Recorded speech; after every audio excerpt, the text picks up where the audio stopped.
And I go, what's going on, boy? Right? Yeah, but most of the time I don't tell you because you'll go, right, what are you doing DIY? Pay someone to do it. And we have to have all that every day, the same chat.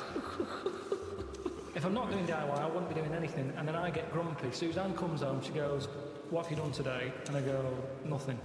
And I get fed up then because I don't feel like I'm doing anything. I work harder for your career than you do. I'm always doing stuff to try and get you to do stuff. I'm always trying to get you shows and things, and I'm always trying to get you to get out there and do something towards it. I don't want to do it. I've done it now. Yeah. I've done it.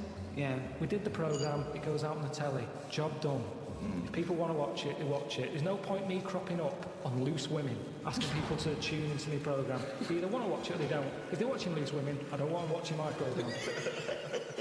There's a lot of crap on the telly, and that's why, in a way, people go, oh, it's amazing, isn't it, that you're on the telly? No, not really, because there's loads of garbage on there. Anyone can get on it.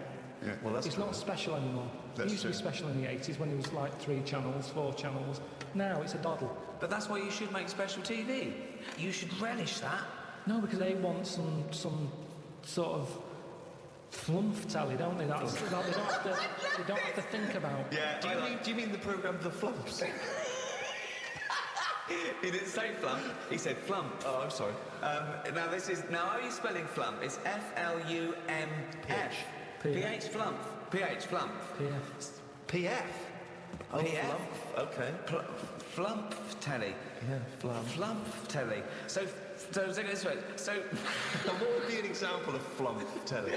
What's flump telly? No, I don't want to go slagging stuff off, but I'm just saying I watched less and less telly now. Flump telly. It would be a typical person.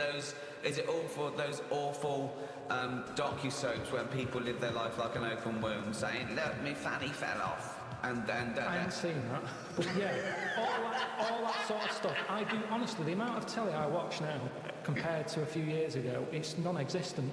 Suzanne comes home at night, I might watch a Grand Designs to get some tips off it. Other than that... So that's work, you count that as work, don't you? Research at least. At least you learn something. So then we'll just sit and have a game of crib.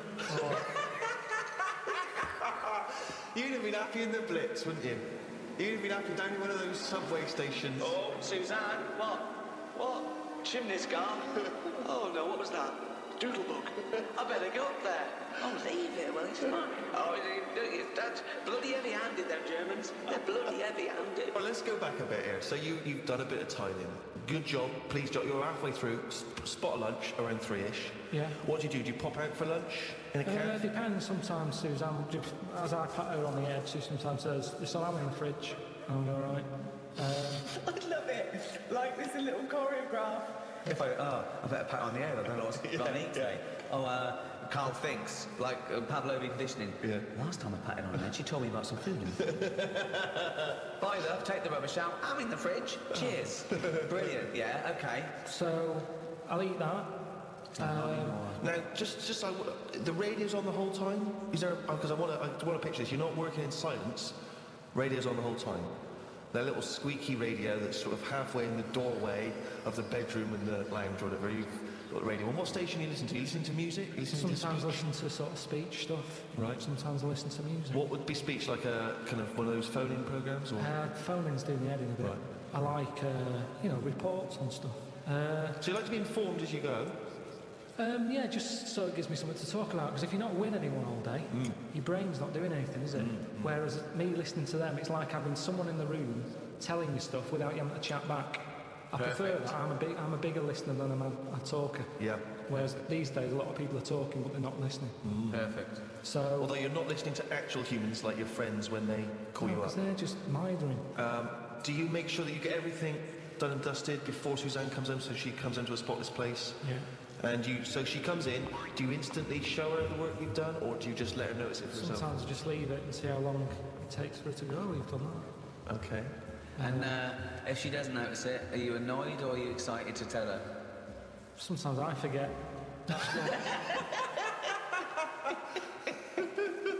He does it again the next day. That time looks a bit shoddy. I should do that. Wow, sometimes you forget. And so it's not the equivalent of when a lady comes to him and says, oh, you've noticed my new hairdo. Is it sort of the equivalent for you? If she hasn't noticed, you don't get frustrated. Now, you do notice her new hairdos, don't you? Because you say you don't like them. So what does she say about your tie then? No, most of the stuff I do, she goes, that's good. But sometimes she'll go, why don't we just get someone in to do it? What, before or after? Well, it depends what it is. If it's something that's big and has been bothering her, but it's not bothering me, I'm saying I'll sort it out. But what's an example of something that's big that bothers her and not you? Right. Don't worry about it. Okay. She's going to get someone in. Well, no, I won't get someone in. Because, see, the thing is, she got someone in once when the oven blew up. Right? I said, leave it, I'll sort it, I'll look at it. No, you don't know what you're doing. Get someone in. No, let me have a look. No, get someone in. She calls someone up. They come round. The old £80 call-out charge business, straight away. They pull it out. They go, oh, it's the fuse and the plug. Now, I could have sorted that out, but she didn't give me a chance. So now it's good now, because I've got that on the old back burner. So every time she says, let's call someone out, I'll go, oven. Because it doesn't remind her. So I'm glad in a way that she did. But so now she just leaves it. She doesn't interfere. No, Carl, I've got terrible pains. Oven.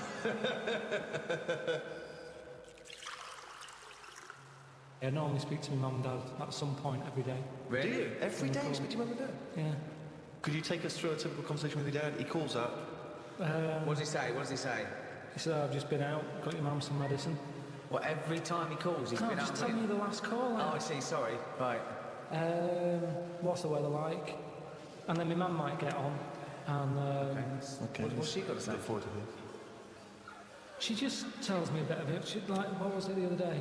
She said, oh, have you seen them tablets that are food? She's so like you. She's just like you. Oh, God, what is she, a fucking astronaut? Have you seen them tablets? What are food? Go on, what other tablets are like food? No, that's what it is. It's like spaceman food. They've come out and we're just chatting about them. She's saying, oh... Really, they've come out, really?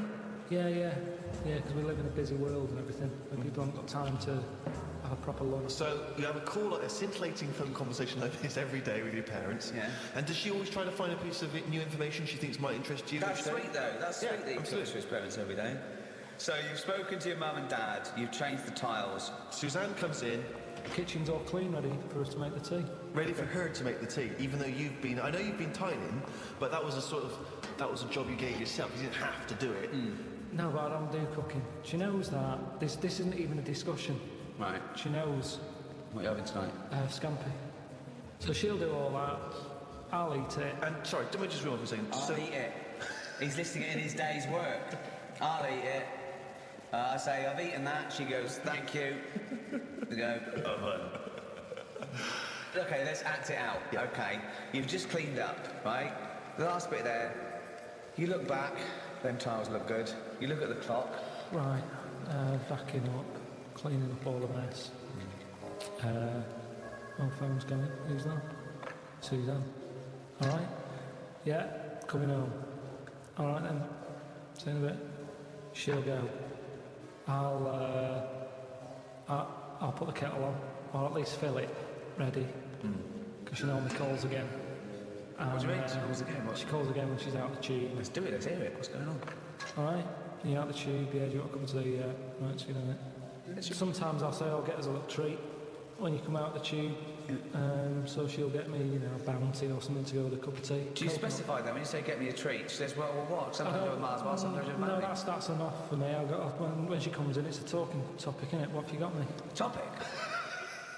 Sometimes gets you a topic. It's something to chat about, isn't it?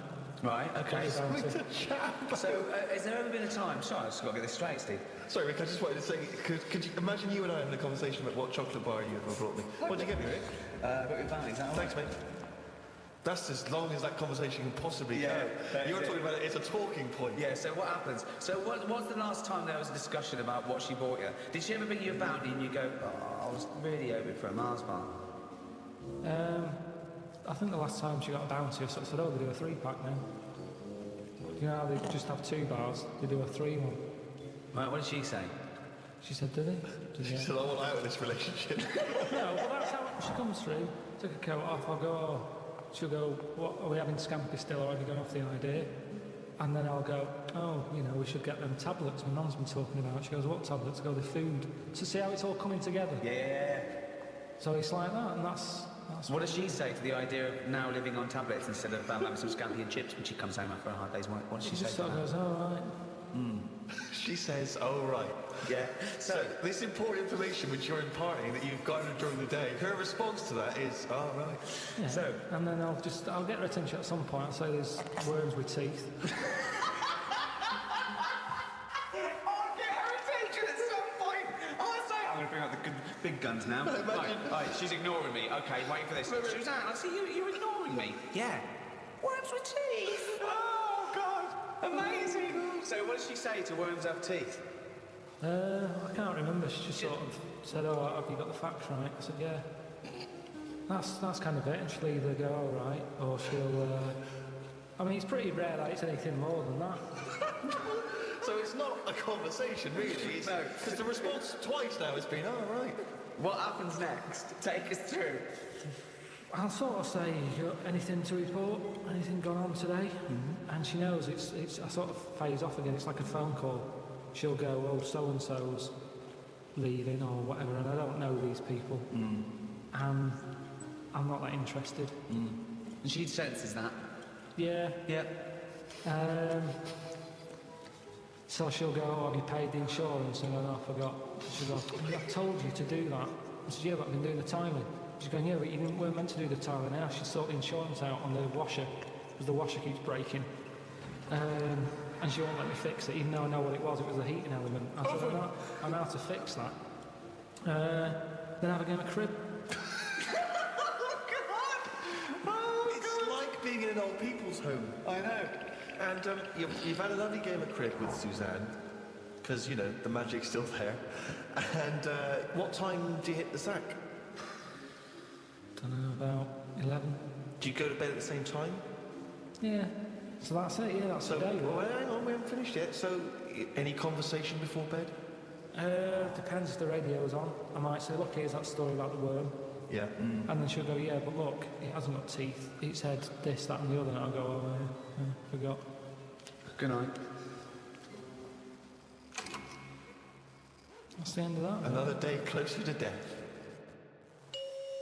The idea of Englishness and England, it's quite a vague term, isn't it? You can play loose and fast with it. I mean, for instance, I was looking at some quotes about England, and John Major, former Prime Minister, he typified England as being a place of long shadows on county cricket grounds, warm beer, invincible green suburbs, dog lovers, and old maids bicycling through the morning mist. Very specific vision of England. But he never came to the estate that I was born on. Sure. Carl was, you know what I mean? So, what is your typical image of an Englishman? Now? If I had to draw it for an alien, he'd be quite squat, quite sturdy, sort of no neck, hairy. Are you just thinking of yourself? Do you know what? It would be my build with Carl's head. Really? And no neck, yeah. I think he's sort of balding and unshaven, and he's like a shaved caveman. I think he's tough. He'd have tats. He'd eat like a dog. It's the bulldog breed. It is the bulldog breed. I am thinking of the bulldog breed. Yeah. See, now my image of an Englishman is essentially that cliched one. It is, I think, Hugh Grant. So you're modern. You're straight away modern now. I would say it's either mixed between Hugh Grant and Roger Moore when he was James Bond. You see, know what I that's another small percentage of Englishness that sort of annoys me. There's people that think they're James Bond. They think they can buy a suit and read GQ, and they're suave and sophisticated, and they get cars they can't afford. All they do is work in a bank, come home, and flick through GQ at the adverts, looking at people with wearing watches and aftershave. Who wears aftershave? Do you wear aftershave, Carl? Normally, aftershave is the sort of thing I let other people buy me. It's like underpants. Underpants, tea towels, and sort of aftershave and that. Other people buy me. Who's buying you tea towels? My mum. Right, And okay. every time she turns up, she's got Brilla pads and stuff. I've got loads of them. I keep saying to her, I don't need any of this, but she always brings a box full of stuff. Brilla pads, tea towels, underpants. The underpants size hasn't gone up since I was 14. But I can rely on her for that. So do you not have anything in your life which you would think of as being gentlemanly? Do you ever dress smartly? What about suits? I bought one suit at the time when you invited me to the BAFTAs. That's the only suit. I think I wore it for one other thing. I haven't wore it since. I don't feel comfortable, it's not me. But don't you go to a That'd be a lovely advert, wouldn't it? Him with a suit on going, I haven't wore it since. Karl Pilkington hasn't wore it since. I don't go to weddings. No, I don't like going to them. I agree. I mean, even though you know them, they don't give you any time when you're there, do they? It's just sort of, they don't know whether you're there or not. They're on cloud nine. They don't know who's around. Yeah. It doesn't matter, you don't need It's to be all, there. with them, on wedding day, it's all me, isn't it? Well, firstly, I'm annoyed about the wedding list. I don't know when that's coming on, because I don't know why I can't just bring maybe something I've made at home. No.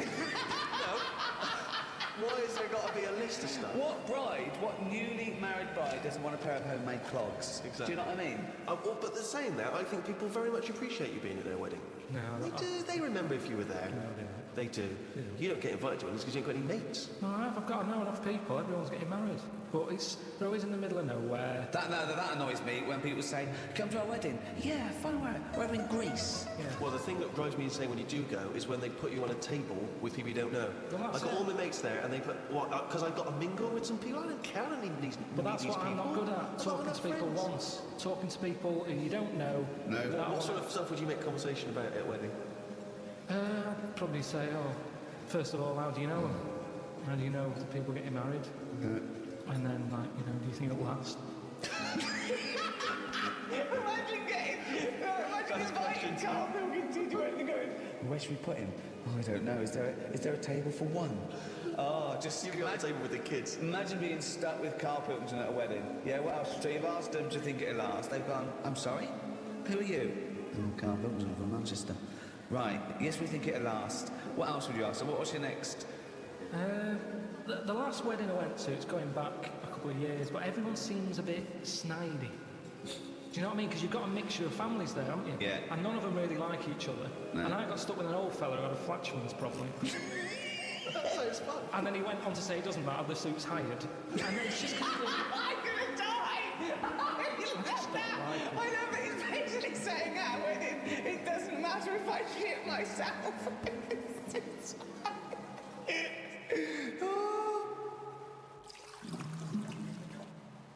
Maybe it's that thing that I don't appreciate what I've got. But to me, being English isn't anything that great. Really? Why not? Because it's just what I've been dealt with.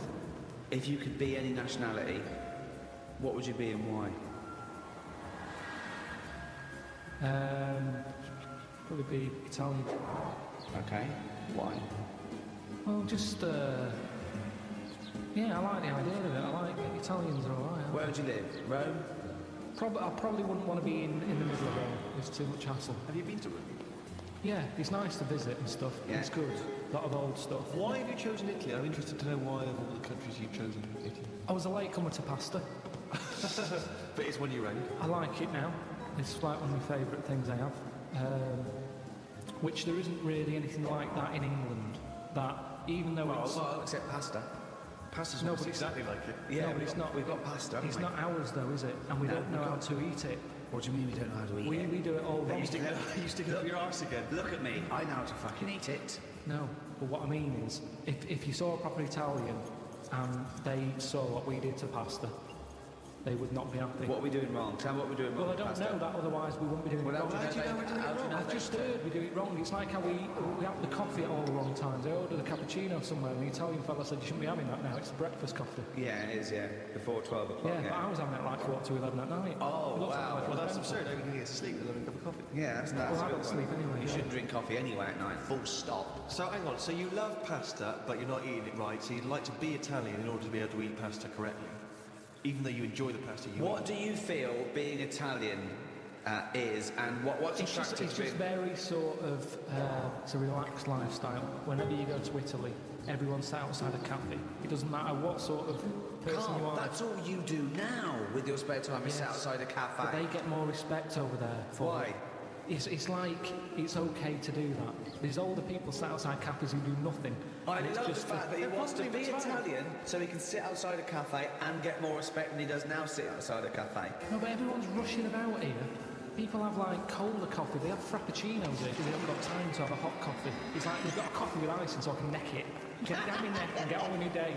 Relax, enjoy your coffee. I don't understand the rush.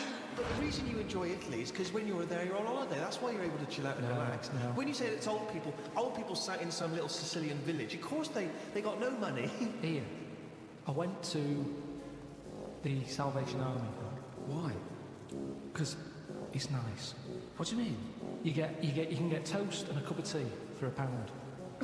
Carl, you little skinflint. That's just that should be the going rate, Steve. I'm surprised I haven't seen you in there, to be honest. But the thing is, Where is now, just near Camden. What is it? Is it like old people? A lot of old people, mainly old people. And this is what I'm saying. These are people who are old and they sat in a cafe, but they don't get any respect. People walking past and they don't want to go in. The way you reacted when I said I was in the Salvation Army, that's the reaction they get. Yet an old Italian person, they looked after better. Well, it's certainly true they look after their older families, isn't Right, it? and that's all I'm saying. Whereas, I mean, it's a lovely place, Salvation Army. Every old fella in there's got a tie on. Yeah. They make an effort. So anyway, yeah, that's what I like about Italians and that. There's a lot of So you want to respect. be Italian because when you're old, you can sit outside a cafe and get more respect than you do here. Yeah, look at the old people in this country. They never look happy, do they? Really. Most of the time, when you see them walking around, they go to pot. No one's keeping an eye on them. Well, it's an important thing, isn't it? That my mum, this is when she was about 60, 65. There was a neighbour who was like, 85, 90. And my mum used to go around there every day. Do you want any shopping? Do it, right? But I remember calling her once, and she'd come back. I said, what are we doing? She went, I've been around so-and-so. So I went, all right. She went, she won't die, Rick. Like she's helping you, but she's thinking this is getting silly now. You were meant to go years ago here. Well, that's the problem, you know. If you get pally with an old person, then you could be stuck with them for years. And having to do stuff, that's what you don't want to do, is that you meet an old fella, and then you've got to start popping in his sort of piles or whatever when he can't do them himself. What do you do if you're... It depends how friendly you are, though. I mean, I'm just talking about someone you meet at the bus stop, as opposed to popping the piles back in. How does that happen? Jesus. Just the ones on the estate I grew up on. As soon as he got to a certain age, there was Mrs. Knowles who went mental. One day she seemed fine, next day she was chucking cans in everyone's garden. You could just hear her coming. Which was weird. Aren't you? Now you brought up weird people. There was a fella called Shorts Man. Right? It's so pedestrian. I love that. Shortest man wore some shorts. Now, what I like, yeah, he did, but they were really short. They were that sort where, it's almost pointless having them on. What do you mean? They were just, like shorts now for blokes, they go up to your knees, don't they? There's no chance, there's no accident happening there. There's nothing going to pop out. Yeah. No. But Shorts Man, he liked it. He liked the fact that happened. And he used to walk with big strides to sort of help the chance along. So that he knew was the big strides and the short shorts. Yeah. They were going to pop out. Did you ever see it pop out? Yeah. Why were you everyone looking at did. the shorts? Just because it was like playing Buckaroo. It was like, when are they going to pop out? But what? It's just what happened. So, right, but shorts man. So he was an exhibitionist. He obviously want people to see his veg. Yeah. And they were out more than they were in. I mean, they had the tan. Right? Now the thing is, what we like in England, I think we like that. We like local characters. The eccentric. Yeah. Eccentric's that's very British. Eccentric, And I'm glad I grew up down there with all them people because So they're am I. interesting.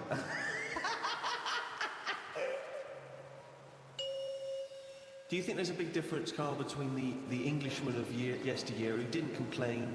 I mean, he just got on with things. He might have whinged about the weather and the like, but he just got on with things. He carried an umbrella. Yeah. Whereas whinge about nowadays, anything. people are getting their Prozac and their antidepressants. If someone into therapy. Yeah, he kept out of stuff as well. Why are we getting involved now in everything? Thoughts on that, Carl? It's news now, isn't it? Sometimes I think, don't tell me, don't want to know. Just get on with it. Whoever's job that is, get on with it. Yeah. Why am I being told about it? When I've got a problem in my job, no one else knows. No one helps me out and goes, well, I've got an opinion for him. No. This might help him. No one helps me. But I'm being bombarded by everyone else's hassle. They love talking, actually. That's what the English do. Talking, but they never finalise it. They love just being in a meeting room talking, saying, yeah, we could do this, we could do that. I'm the only one in that room not getting paid. Everyone else is on a wage. I'm there looking at my watch thinking, like, I've been here for an hour, nothing's been sorted. They're looking, thinking we can drag this out for another half hour, gets to lunch.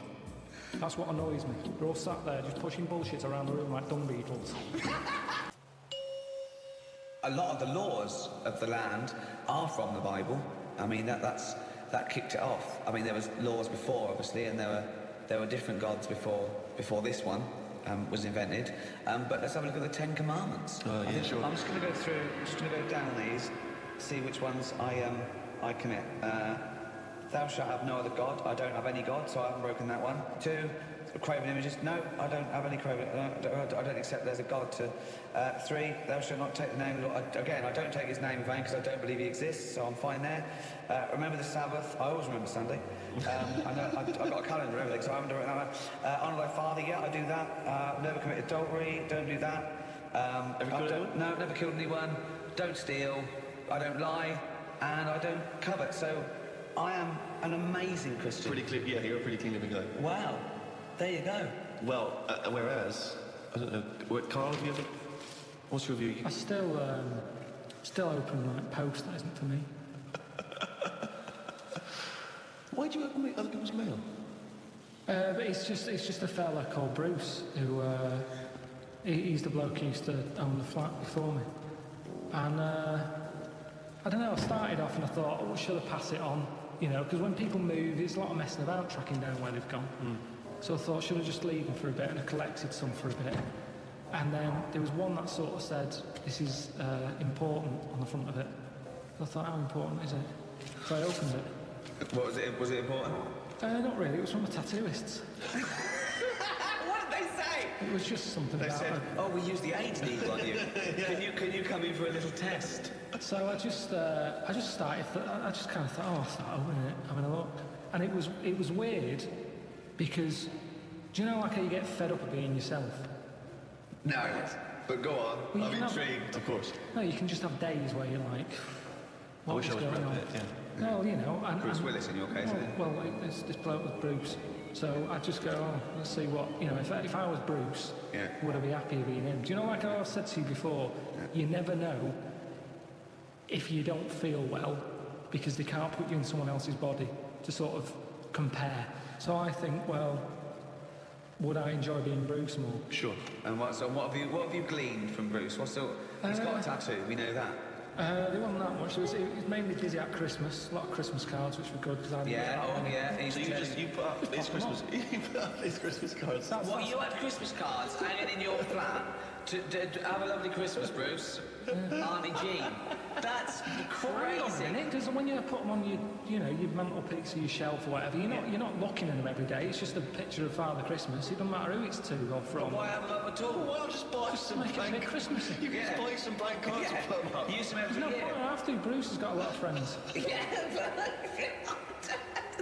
It was more awkward, right? Because the bloke downstairs, because I used to always collect the stuff for Bruce, I got talking to a bloke who's in the same block, and like he used to see me picking stuff up for Bruce. He'd always say, all right, Bruce. No. You've never told him that you're not Bruce? No point. I have a fascinating tale to tell you, Carl. I think you'll be intrigued. When I do junkets for films in America, I was assigned a security, and I've had security before. Often have security, they just sort of get you in and out of the car, and usually just to control sort of autograph hunters and things. But this time I was given a security, and he came in a suit. He was about 30, he looked quite unassuming. I thought he was from just a security firm. It turned out that he was actually LAPD, who was doing this for celebrities because he earned more money. And then I found out he had a gun. So I can't come in the airport with you if I can't take my gun. So he's armed. So I've got a security who's an LAPD who's armed, and I'm fascinated. Now I'm fascinated. This man is walking around with me with a little earpiece, talking to everyone. He seems to know everyone, and he's got a gun. Then one night he said he dropped me off at the hotel, and he said, I've actually been called. I've got to go on a mission. They need my help. I said, really, what is it? He said, it's a hostage situation. He said, and I'm also SWAT. And I was thinking, oh God, it's just a silent hero. So next day, I said, how was it? He said, it was fine. He said, I just turned up. He said, I had to do it in my suit. He said, because I'm the negotiator. What? So I went, oh my God. And I just asked him questions for 2 hours. What do you think of that, Karl, as a job? It's amazing, isn't it?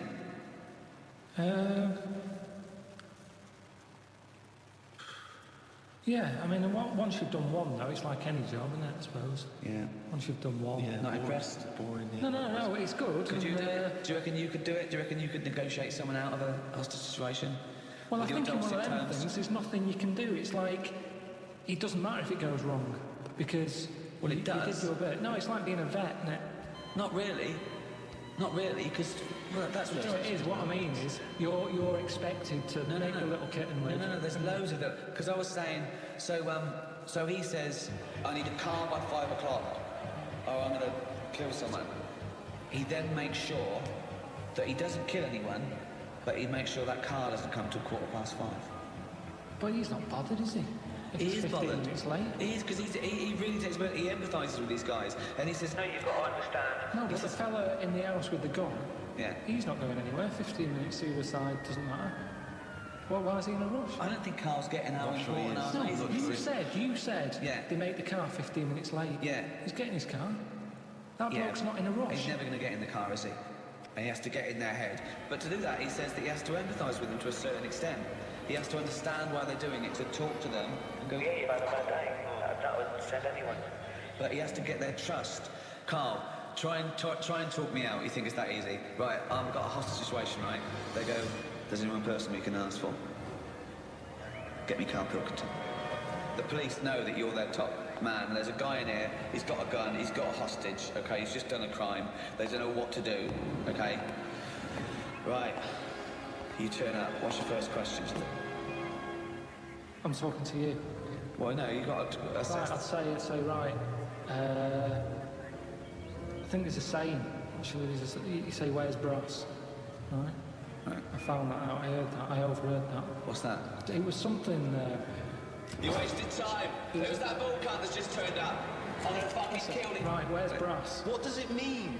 I heard it at school when they... I don't know what the fuck you're talking about. Just you. It means, I heard someone use it on the... Well, I don't know what the fuck it means. It means the top person of the police who are around at the moment. Yeah, well, I'm the fucking top brass here. I've got a fucking gun against this kid's head. Who the fuck are you, bald little shithead? Where's my car? Okay. I've asked for a car. Where's my fucking car? Am I talking to you now, am I? Are you the negotiator? Yeah. Right. Get me a fucking car. Where do you want to go? I'm fucking sore from showing. Throw the phone through the window so I can talk to you over the phone. No. All right, in a minute.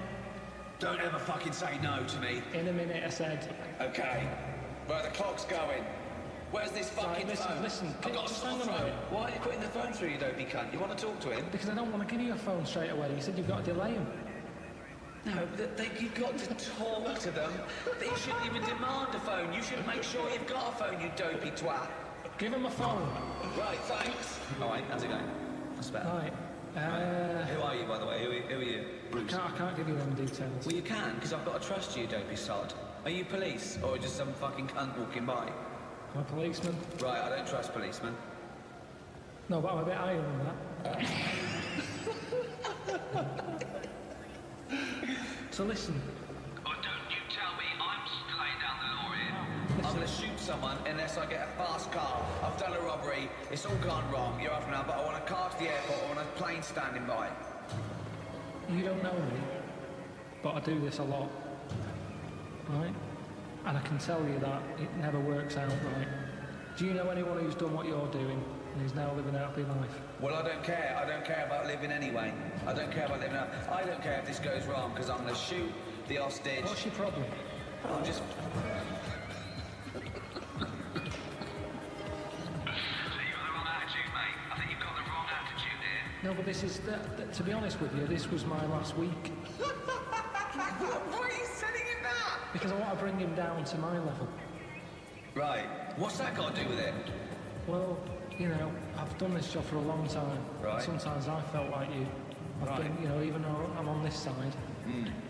you know, sometimes I feel like, oh, I've had enough of this. Right, well, I haven't enough, but I'll tell you, I don't care about living or dying here, so if I don't get a car to the airport, all bets are off. I'm killing everyone and then myself, so you'll be a big loser.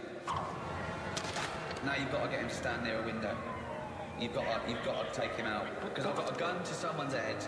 You can't burst in, right? You've got what? Come on, how do you get him to stand near a window? Oh, but you're hot in there.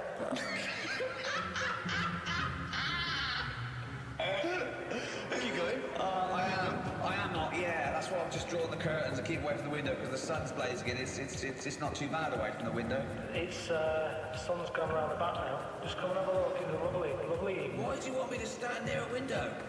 I think just because when you see how nice an evening it is.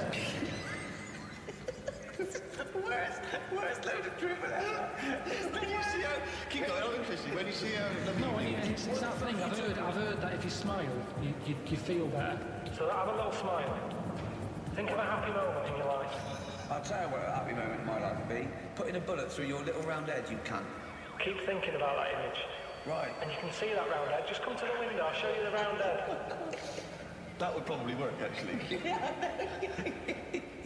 What? No, I'm not going to come near the window. You come near the window. You come near my window. Let me come. Are you coming near the window? No, not yet. Where? Delaying it. Right, I'm coming near the window. Well, I'm going to shoot you if you come near the window. You don't be proud. Why? I thought we were getting somewhere here. No, I'm going to shoot you. I've conned you. I've negotiated you to come near the window, and I'm going to shoot you in the head. You proud? And I'd just leave then.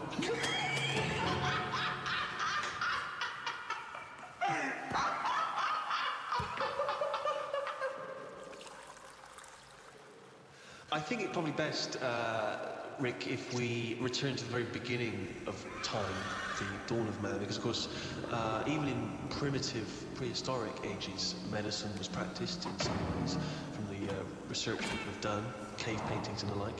Karl, I wonder if you would just give us your initial thoughts on, the medicine of the ancient world. You sound like you haven't studied it, or you're being... You're being modest. You're being modest? I haven't really thought about it. I know that Tutankhamun, he died of having a knee injury, so they didn't have that much medicine knocking about back then. Right, where do you get this information from? It sounds vague. He came off a chariot. They're dangerous things. He came off a chariot? Honestly, you're going to make yourself look daft here, because that's what happened. Imagine that. In a room with Karl Pilkington, we make ourselves look daft. How would we have to... that would be incredible. Shall we move on to the ancient world in terms of Egyptians, the Greeks, the Romans, of course, because they made huge advances, particularly the Romans, who understood, of course, the importance of sanitation. You know, famously, their streets were clean. Yeah. Don't you think that if we hadn't have cleaned up as much, that, I don't know, Off the course of antibiotics, it was almost like an immunisation to the bacteria and virus against the antibiotics. That's what I mean. So yeah, we need some germs, as you'd call them, but there are some that we have eradicated. I mean, I think it was in our lifetime that they eradicated smallpox from the world. There are rumours, of course, that both Russia and America still have the smallpox virus under lock and key, which they could theoretically breed and use in a chemical warfare situation. Well, there was a bit of a scandal a few years ago, I think 10 years ago, where in a university laboratory, someone came across a marked yogurt pot in deep freeze that had smallpox in it. When you say it was marked, was it like someone's put their name on it because they don't want someone to eat their smallpox yogurt? I think they looked into it, and it was the deep frozen smallpox virus.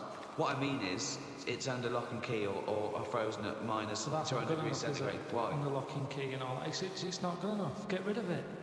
Why are they keeping a little tub of smallpox knocking about? Well, are they not meant to be? Well, that's a What was he lesson. doing there in the first place? To me, that's like in James Bond, where they don't kill him when they have the chance. There's always that little thing of, play with danger, let's keep a bit.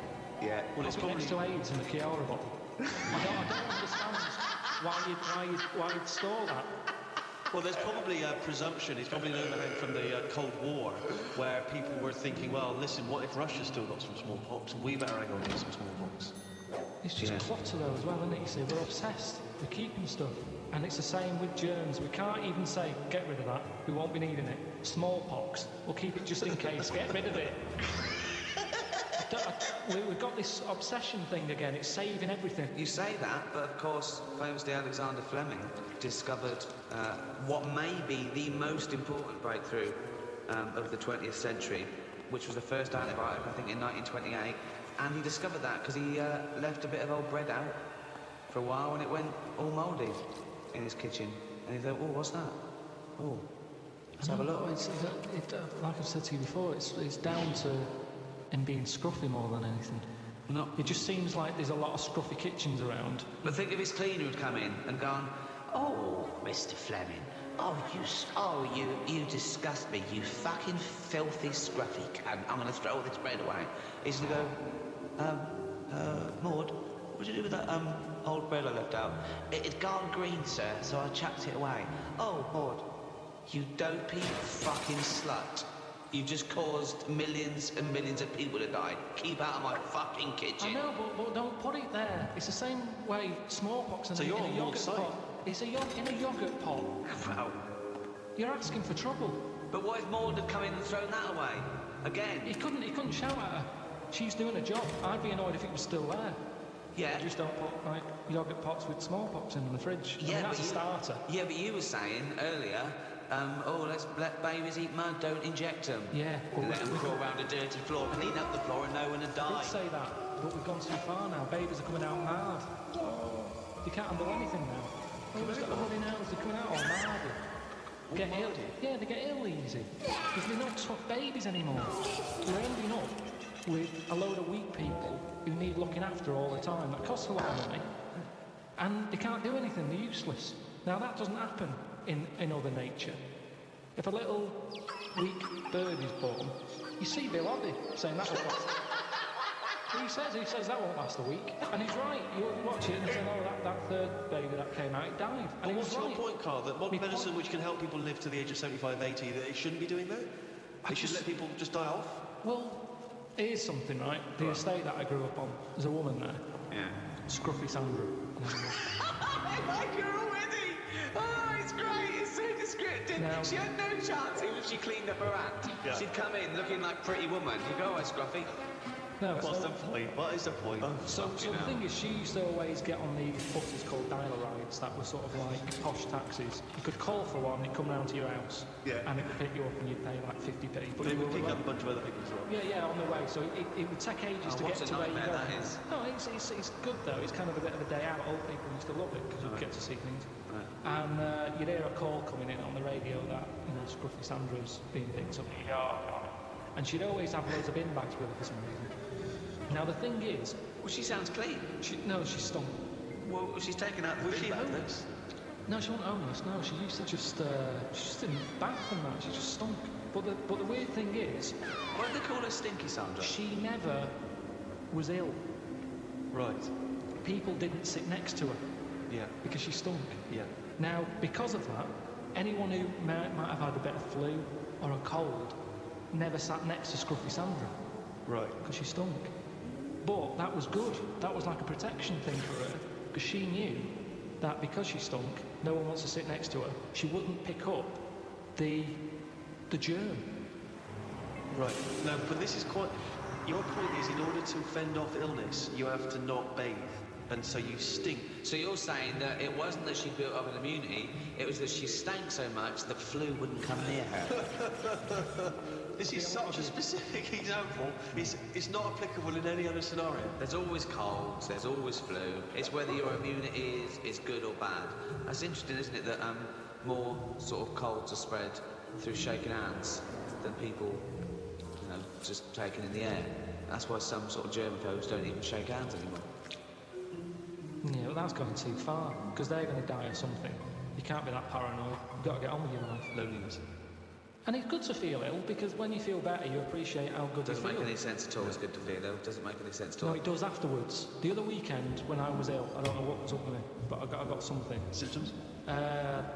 went to the toilet a lot, felt sick at the same time, got a sweat on, felt weak, had the shakes. Just about Lasted probably about 24 hours.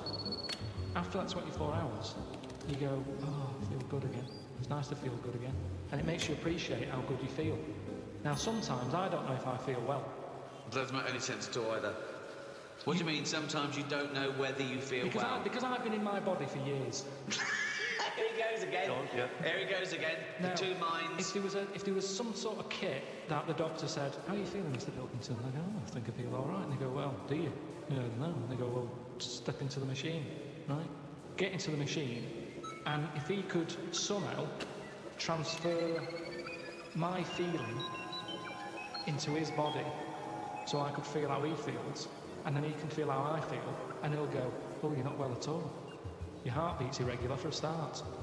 You're a maniac. This is... I don't know what's going on here. Because you just accept that if you feel well, you know... Because you don't know if you feel well. Hang on, let's get this machine built. Sorry, why are people bothering studying AIDS? We've got to get this machine built. Listen, this machine could do a lot of good if they could do it. Why? Because some people, you hear about people who go, oh, I think I've got a bit of wind. Before you know it, they drop down dead. Right? Because they didn't know. They just, well, didn't Mr. Jones have a sweat on, Mrs. Jones, before? Oh, yeah, he did, but he always had a sweat on. Well, didn't it bother him? No, he was used to it. Happened for years. Why didn't you come in? Oh, so, and what would the machine do again? The machine would make my doctor feel like me. So Mr. Jones went to the doctor and said, oh, I've got a sweat on, right? Right, so he'd go, well, I'll tell you what, get in the machine. So Mr. Jones gets in the machine. Yeah. The doctor hits the button. Mr. Jones gets into the doctor. The doctor goes, you have got a sweat on. I'm familiar with this because I had a fella in the other day with a similar thing. Take 3 of these. You are a mental case. I don't know what this is. Because why can't the doctor make that observation like a doctor does? Why can't the doctor, using his knowledge, observe the person as well? It's like a scene from Ghost. This is like Patrick Swayze. Listen, when my nerves were short... Are they not short already? Are they extended since then? Well, I just have to do stretches. And just pull them about. But when I had that, I'm not very good with words. Go on. So when I was going in saying, Doctor, my knee's aching, and he'd go, what sort of ache is it? I don't know. Yeah. I don't know. It's just an ache. Toothache. It's like a toothache in my leg. No, but it's different. It's a different ache. Now the thing arse-ache. It's like an arse-ache. It's hard to explain an ache. So he'd have to feel the ache, and then he could make an assumption. Thank you. So he would presumably go through training, going in the machine, and they'd bring in various sick people, and he would experience and feel every single ailment. Great. Yeah, but over... Doctor, I'm going to let you know now what a swift kick in the bollocks feels like, just in case you ever have to diagnose that. Oh, you God! I can't remember that one. Yeah, but... Doctor, now you're going to feel a spike up the arse. It's all about... Oh, I can't remember that one. Okay. No, couldn't I just wait until the man comes in with a spike up the arse? No, we've got to tell you so you know by the feeling. The necessity, if he's coming, he's got a spike up his arse, I'd be able You've to got to tell. experience everything before someone comes in and gets into your body like Ghost, and you'll know what it is. Hey, listen, let's not dismiss this idea out of hand, of course, because you'll famously remember, Rick, that Karl had the idea of a man who can grow backwards. So he's born as an old man, yet when he dies he's a young baby. And with all ideas comes something. Einstein said that. He said if an idea isn't... Go on. Wait. Just let him finish. We've got an Einstein quote here. Yeah. This is a historic day. Carl, sorry, what were you saying? What did Albert Einstein say?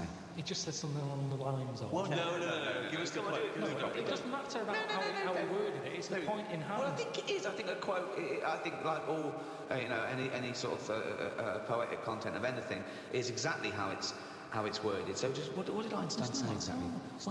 Well, he said something along the lines of... Go on. An idea. If an idea isn't daft... Oh, start again. No, come on, let's hear it. No, because he started... He said if an idea isn't daft, it isn't worth thinking about. What? Say it again? If an idea isn't daft, it isn't worth thinking about. I can't imagine him saying daft. No, well, it was something like that, though, meaning that every new idea seems a bit mental. Yeah. Right? That's a good But point. then it leads to something. Well, I'm not sure that he...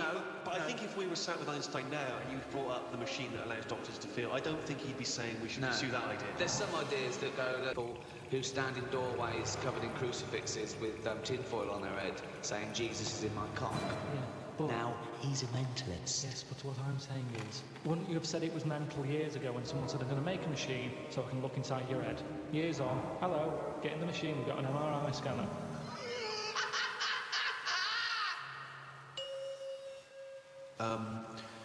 You may obviously be aware, Karl, that the first contraceptive diaphragms, centuries ago, were citrus rinds. Half an orange rind, for instance, would be used.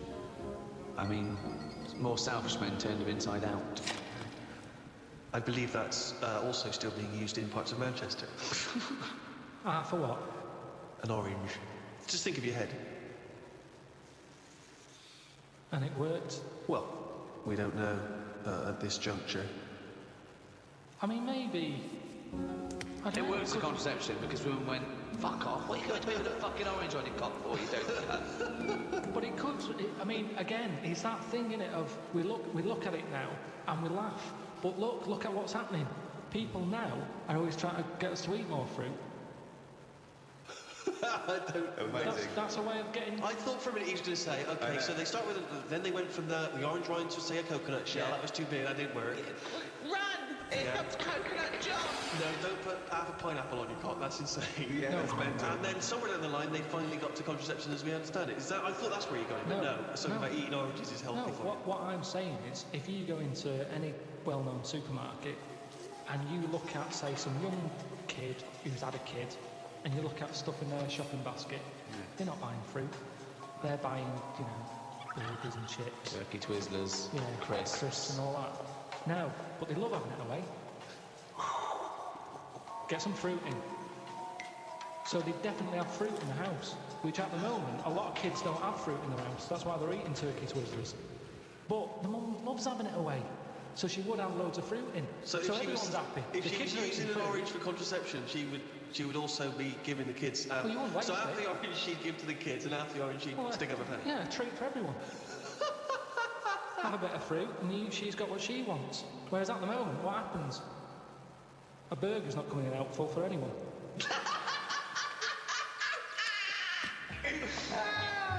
If you want me tonight, pop a sesame seed bone on your cock. Take out the fucking pickle. No one likes the fucking pickle up the fanny. Oh, always a bloody romantic. He popped a plum roast sausage up my fanny yesterday. He loves me. Modern man, in a sense, with all the technology we have, can play God. And this is something which is huge now. A lot of ethical discussions about things like stem cell research. Should we be interfering in what should be a godly terrain? You say no straight away. Straight away, no. I think he's sort of like messing about now. I think that's the problem. We've got the tools and they like to use them. And that's what happens. I've got a sander for Christmas. And I can't wait to sand stuff. I can't even think of enough things that need sanding. But I want to use it. And That's rugby sander. And that's the problem, isn't it? If you've got the tools, you can't have the tools and say, pop them in the shed. No, I don't want to use them. And you tool them. Right, sell the shed then. That's the problem, isn't it? All these, you know, medical people. That's what happened in the Hulk, isn't it? Yeah, well, again, I was just going to say that is a work of fiction, the Hulk. Yeah, but with all fiction comes the future. Yeah, So, certainly in science fiction. But the problem is, this is what I say is the problem. Go on, no, this is a... Is it a quote from someone? Let's sum it up there. Carl, shoot me. People are living too long. No, that's not a summary yet. Sum it up. One more go. So- This is the real one. It'll be something like, today's cure is tomorrow's headache. It's all right? That's all right. Because what I'm saying there is, Go on. we can come up with stuff. We can come up with a tablet to get rid of headache. Tomorrow, your headache's gone. Your legs hurt. So today's cure is actually tomorrow's leg ache. So today's cure is tomorrow's leg ache. Yeah, but ages ago I said to you, don't solve problems. Yeah. Because a problem solved is a problem caused.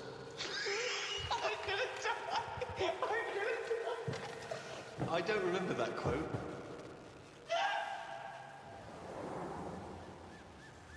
Medicine is the art or science of healing.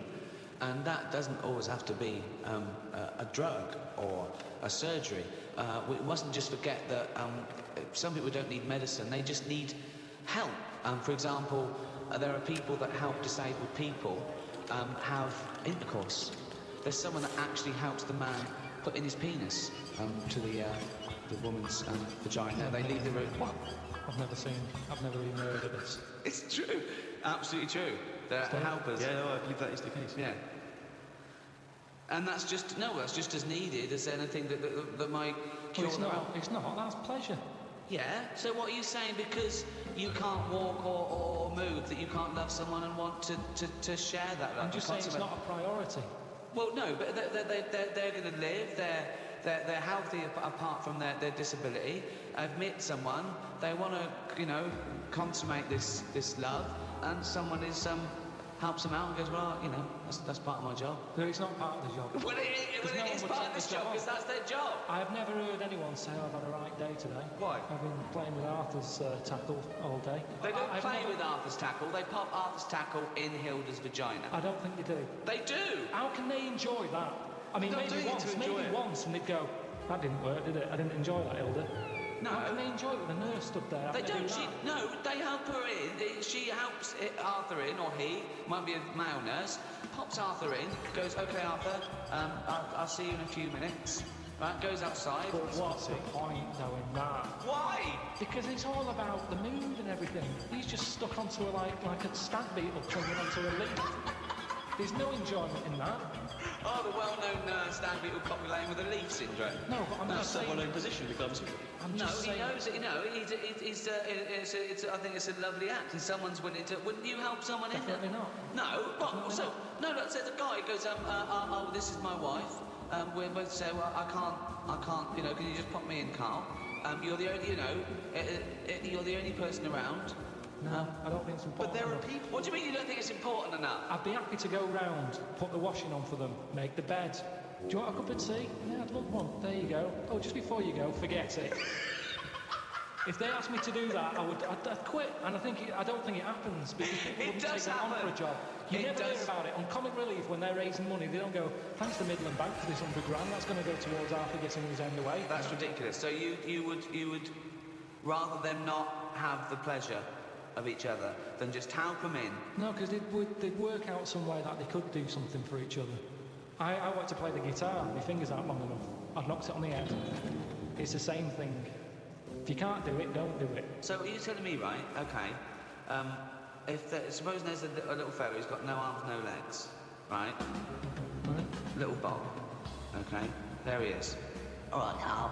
Right? He's got a friend, another little fella with no arms and no legs. All right, Carl. Right? They love each other. Two little fellas, two little dwarves with no arms and no legs, okay? Lovely little fellas. They get married, okay? Yeah, Carl, you can't put my penis up my boyfriend's bottom, can you? No, I can't. No. Why not? No, do you need anything else doing? No, I'm fine. Yeah, No, it's weird how you can manage everything else. Well, no. I'm here to help you. Everything else seems to be sorted. Well, I'm just in the chair. Why do you need help in this department? Well, because he's over there and I'm here, and if you just pop me in and sleep. No, I'm not doing that. It's not good for you. You've lost your arms and legs. You'll be losing that soon if you carry on sticking it up there.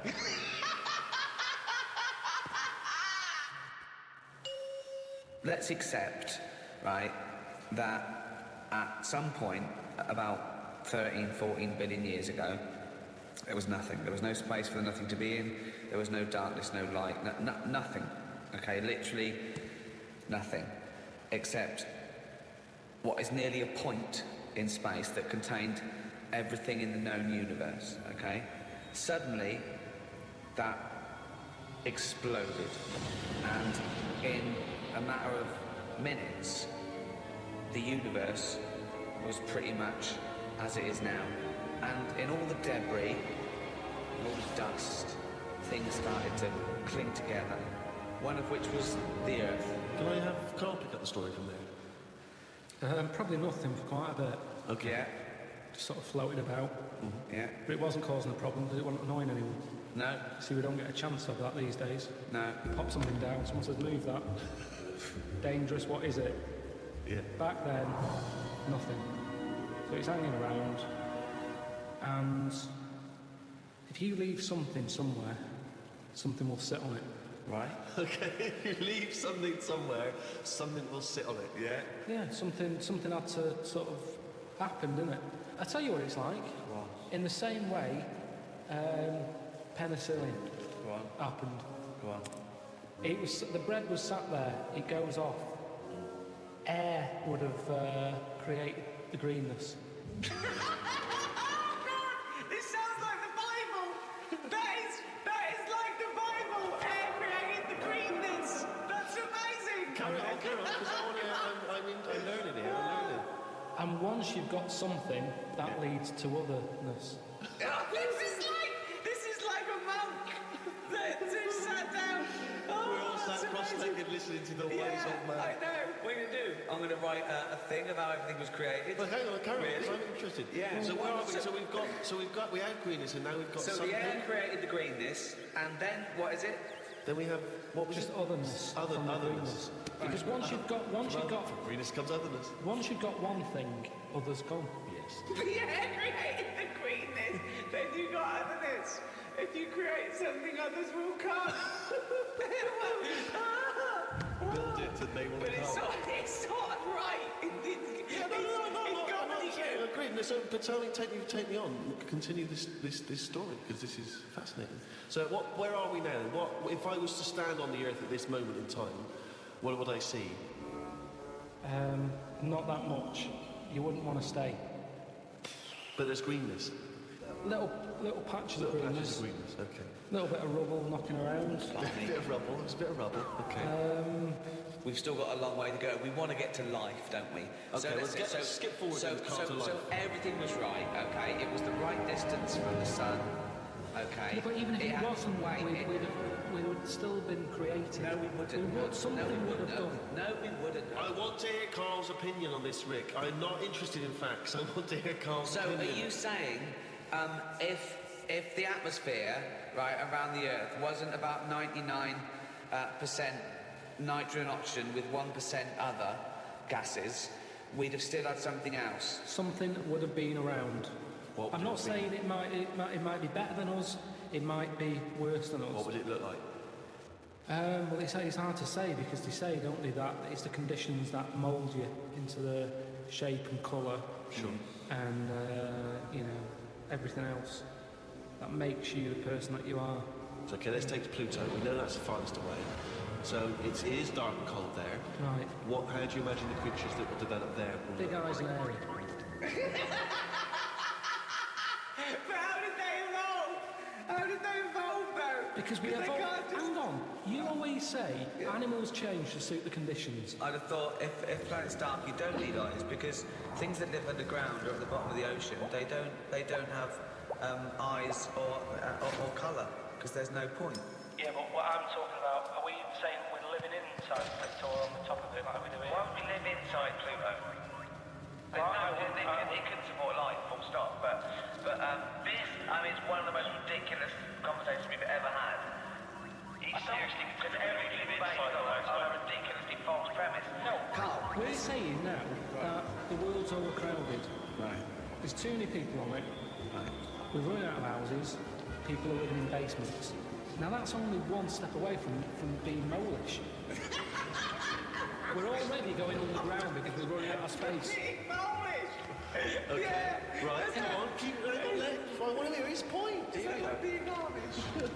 So what you're saying is, people, they don't acknowledge the crust of the Earth. so you're saying within 5 years there's going to be sort of mole-like people living in basement flats with no eyes. But hold on, though, according to you, the lower they go, the colder and darker they go, the hairier and better eyes they'll have. Well, it depends now. I was only saying They'd have better eyes if they're on a dark planet where they're outside, so they still have to look out for things that they can trip over. if we're going underground. Their sole concern. That's the whole evolution. Is that what we don't want to trip over? I don't want to graze my knees. you've got knees. They got them on Earth. Coincidence, isn't it? Do you recycle? I don't really do all that. I don't separate stuff. I don't sort of put there's the cans, there's the paint. You don't do that? You just throw it away, do you? Because that's not recycling, and they can't do anything with that. That annoys me when you're just putting it in landfill, mate. Come on. Yeah. But I haven't got all the bins. There isn't enough room for all the bins. Yeah, we have to do... You've got a recycle box you stick outside. Yeah. What are you on about? Recycle box, yeah. I haven't got one. Well, no, you got to ask for one. I tried to get rid of a sofa, right? I was getting a new sofa, had the old one. You try and get rid of one, it's murder. Right? I called up the council, said I want to get rid of it. They said we're not coming around there until Friday. It's like a Monday. It's in the way. So I put it outside. I said, you put it outside, you'll get a fine. I said, yeah, but you don't know when I'm going to put it outside. Yeah. It's not outside my house. Yeah. So they said, well, you do that, we've got your number. What's the sofa like? It's a beige one. Well, if we see that... So they said, if you want to pay to have it collected, we can come and get it tomorrow, 30 quid. I said, I'm not paying for it. It's madness. Yeah. So, hung up, annoyed, called my dad up. He said, I saw this thing on the telly saying that you can donate your furniture to people who haven't got a sofa. Look it up on the internet. So I looked it up, there's a firm that does it. Right, cheeky sons. Called him up, said, I've got this sofa here, I want to donate it to someone who hasn't got a sofa. He said, what's it like? Is it in good condition? Yeah, it's all right, yeah. Well, why are you getting rid of it? I said, because we've moved into a bit of a bigger place and the sofa looks daft in the corner. It's too small, so I'm getting a bigger one. There's nothing wrong with it. How big is it? How many people does it sit? So it depends how big you are. You can sit 2 people on it, but it's not the comfiest. But it's in good condition. It's none of your nonsense-like stuff. It was expensive when I bought it. He said, right. He said, is it safe? I said, what do you mean? He said, is it fag-proof? So I said, I don't smoke. He said, well, go and get the lifted thing up. He's got me running around looking at my sofa and I wasn't giving it away. I had to lift it up. It had a picture of a fag on it. I said, yeah, it's got a picture of a fag on it. Could I just point out, fag is a slang for cigarette. When he says, is it fag-proof, he's not going to open the cushion and someone's go, so I should explain that straight away. So anyway, it turned out it was fag-proof. They came and picked it up, took it away. That was that. But look at the hassle. Look at the hassle it takes to get rid of something. And then they say to you, do not be dumping stuff on the street.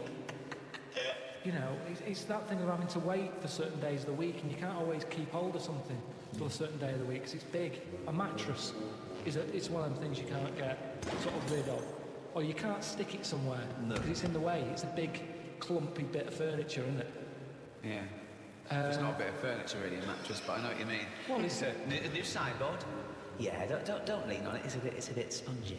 What do you keep it? We can't keep anything. It's just full of springs and stuff. No, but you know what I mean. It's furniture, to be honest. Well, it's part it should be of- on a bed, to be honest. It's part of a furniture bit, isn't it? Did I tell you that time when...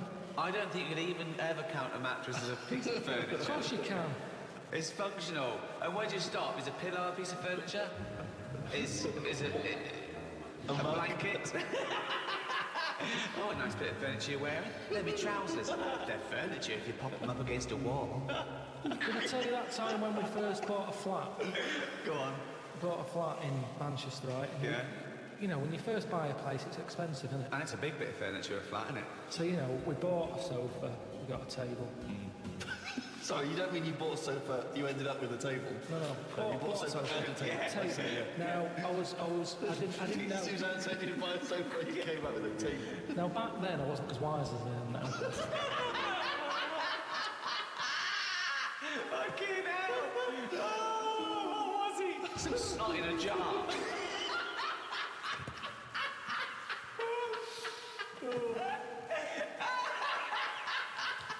Can I just apologise to any snot in a jar that's listening and was offended by that comment? All right. So I ordered a bed. Yeah. It turned up. Oh, my God. Fucking hell, that's a big drink. I thought... It went down shit creek this That's not time. the end of the story, is it? No. So I thought, I'm going to get this in the bedroom, set it all up. Suzanne comes home from work, bed's done, she'll be well happy. Yeah. So I get it all up there in the lift and what have you. It seems like I'm missing something here. Put it together, no mattress. Why would you not notice there was no mattress? No, it's just because it's like, you know, I'm thinking, yeah, I've got all the screws, I've got the slats so that at the bottom, there's the post and that. I put it together. Where's the right. softy, spongy bit of furniture that usually sits on top of the more rigid bit of furniture? So I called them up and said, there's no mattress with it. He said, no, it's not part of it. I said, what do you mean it's not part of it? A bed isn't a bed without a mattress. It's a climbing frame, right? So they said, you know, you can buy one. We have got them in for that thing. It was like 400 odd quid. And I don't know why you're telling me about this. I know this. This is like wall beds. I understand this is how it The works. mattress isn't a bed. No, the bed is something else. Yeah, but that's wrong. You cannot use a bed without a mattress, is what I'm saying. So don't sell it without it. No, but some people replace the bed frame That's and fine. keep the That's old fine. mattress on That's it. fine. Once you've invested in it and you go, oh, will I buy a new bed or will I just buy a new mattress? Fine. Well, they're not going to keep selling beds with new mattresses in case you've already got a mattress. What? A bed and a mattress without any pillows and blankets is no good, but you don't expect that to come with it. But at least you can sleep on that. You can sleep on a spongy bit. You can chuck a coat over you. You can use a cushion off a sofa. Some fuckwit might buy it without the mattress. We better include it. So anyway, I was like, oh, I didn't think of this. I didn't think of this. So I called my dad I up. didn't think of this. So I called me dad. Dad, it's your fuckwit son again. All right, son, how's it going? What have you done? Bought a bed without a mattress? So I said, listen, I bought that bed. There's no mattress on it. Can you get us one? So he said, oh, I'll have a word. I'll call around. Right? So he calls back like an hour and a half later. He said, got your mattress. Go round to Alf's. Alf is me sort of uncle who isn't an uncle. All right. He's the one I've told you about. I had two tellies. One that works picture-wise, one that works on sound. Slept in a rubber dinghy, right? Now the thing is, I remember. he said, yeah, got a mattress, come and get it. So I go Why round does there. Why does he sleep on a fucking mattress if he's got one? Why does he sleep in a fucking boat if he's got a mattress? He's terrified of flooding. Yeah. I get there and it's in his van. Drag the He's mattress driving back. around with a mattress in the back of a van. What is he, a fucking serial killer?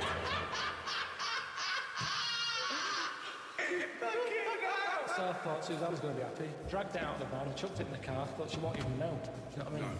So I dragged that back. I'm not going to make it to rush hour by this point. She's going to get home. Anyway, get home, drag it into the lift and what have you. Drag it up, drag it into the bedroom, stick it on. Prostitute. A sheet on it and that. Suzanne comes in. She goes, what is that smell? So I said, what? She said, it's like oil, diesel. But hold on, why didn't you smell it? No, it doesn't make sense. I think I just sort of got used. Maybe because I got in the back of the van, smelled that, thought that's in the van, then I got used to that smell. Yeah. It's in the back of my car, folded up. I'm concentrating on trying to get this bed made before she gets in. Sure. So anyway, she's going, what is it? I said, I've got this up Alf. She said, we can't have that. She said, it's a new flat, nice clean flat and everything. We've got this old thing that stinks. Get rid of it. It was murder getting rid of that. And I had to tip it. I went round the back of some supermarket and left it there. Because you call Fly around... Illegal fly tipping. Well, no, because I think it's illegal and bad when you're chucking it out, say, at a bus stop or somewhere on a high street or something and people are going, that looks a mess. I chucked it near the bins at a supermarket. I'd gone out my way, I thought, where is this not going to be offensive? Why couldn't you just go to the tip? I think I did try the tip. Oh, no, there's a massive queue. There's a massive queue. Laziness, Rick, A sorry. queue at the tip? A massive queue. I remember it now. Stretford, that one. Why I is there remember. a queue for the tip? I remember driving past it and I hadn't got time for that. And So that's... don't go on about you couldn't get rid of it. It's because you could be asked to queue up, you lazy bastard. Couldn't get rid But of what it. was he thinking? Why was he panicking? Why did he get a bed without a mattress? 2, why does he call his dad to get him out of mattress-related problem? His dad goes, Alf's got one in the back of a dirty old fucking van. Oh, right, that should be all right. No, but the thing is, what I'm saying is, when I was in that bed shop and I'm going, oh yeah, good bed, I'm sitting on it, I'm sitting on a mattress with it. At no point did he say, now, have you thought about what sort of mattress you want? Have you got orthopaedic problems or whatever? That didn't come up. He said, there's your order, there's your address. I'm not a bed man, I go to the bed man to get bed advice. In the same way, same problem here. I've had work done recently with... Dad, what? How to get rid of a body? Let me call that. I'd work done recently, right? Bathroom retiled. Yeah. Right? It's been a nightmare. Polish fella. Right. Not a word of English, which makes it hard. I've got him in as a professional to do it. He's sticking grout down the toilet. When after they put like the grout in the tiles to finish it off, anything that's left, he didn't put it in the bin and dispose of it properly. He stuck it down the toilet. And now it's there, the grout's there at the bottom of the toilet. Is it really? Yeah, with a screw in it. Well, you can drain it, can't you? You can turn the water off, get rid of it, drain the water. No, it wants him to go around the U-bend. Well, no, you get it out there, you dry it off when you say there's no water in there. Well, just stick your hand in. Get your hand in there. Why don't you put a Well, last time I did that, last time you called up when I had my hand down a grid, and you were going, what are you doing? Get someone out to do that. You called up here, I was up to my shoulder, Stevie, like, Glunge. What annoys me, Rick, is he makes up his own words. Well, I'm going to use that for Flanimals, mate. Do you know the carrier bag problem? Sure. I was in the supermarket, and it's that point when they'd turn round and said, "Do you want a carrier bag?" And I said, "Yeah, I bought like milk, loaf, and I bought some pikelets." Some what? Some pikelets! It's like a thin crumpet. I think you told me that before. Never heard of it. There's a word I'd get rid of. Pikelet. There's a word I would get rid of. Thin crumpet. I've got time to say thin crumpet. I do not need a specific Thin word. crumpet. That's not a crumpet. Why? Too thin. Call it a The thing pikelet. is, I'd spent over a tenner anyway, right? Right. I get to the till. What? Can you make a pikelet by squashing a crumpet thin? It's tough What? to... I've tried that. What if you cut one in half? No, it doesn't. It's not the same. No? I've tried squashing a Thick and crumpet. dense is a crumpet that you need a thin Depends one. where you go. They've got thicker. I'm not enjoying the thicker crumpet at the moment. Why? Because the outside burns and the inside does nothing. It's like eating dough. I've cut them out of my diet. Have you? Yeah, Well, I'm you straight to pikelets now, is It's it? also because it's not the 1950s anymore. Yeah. So I bought all this stuff. It's over a tenner.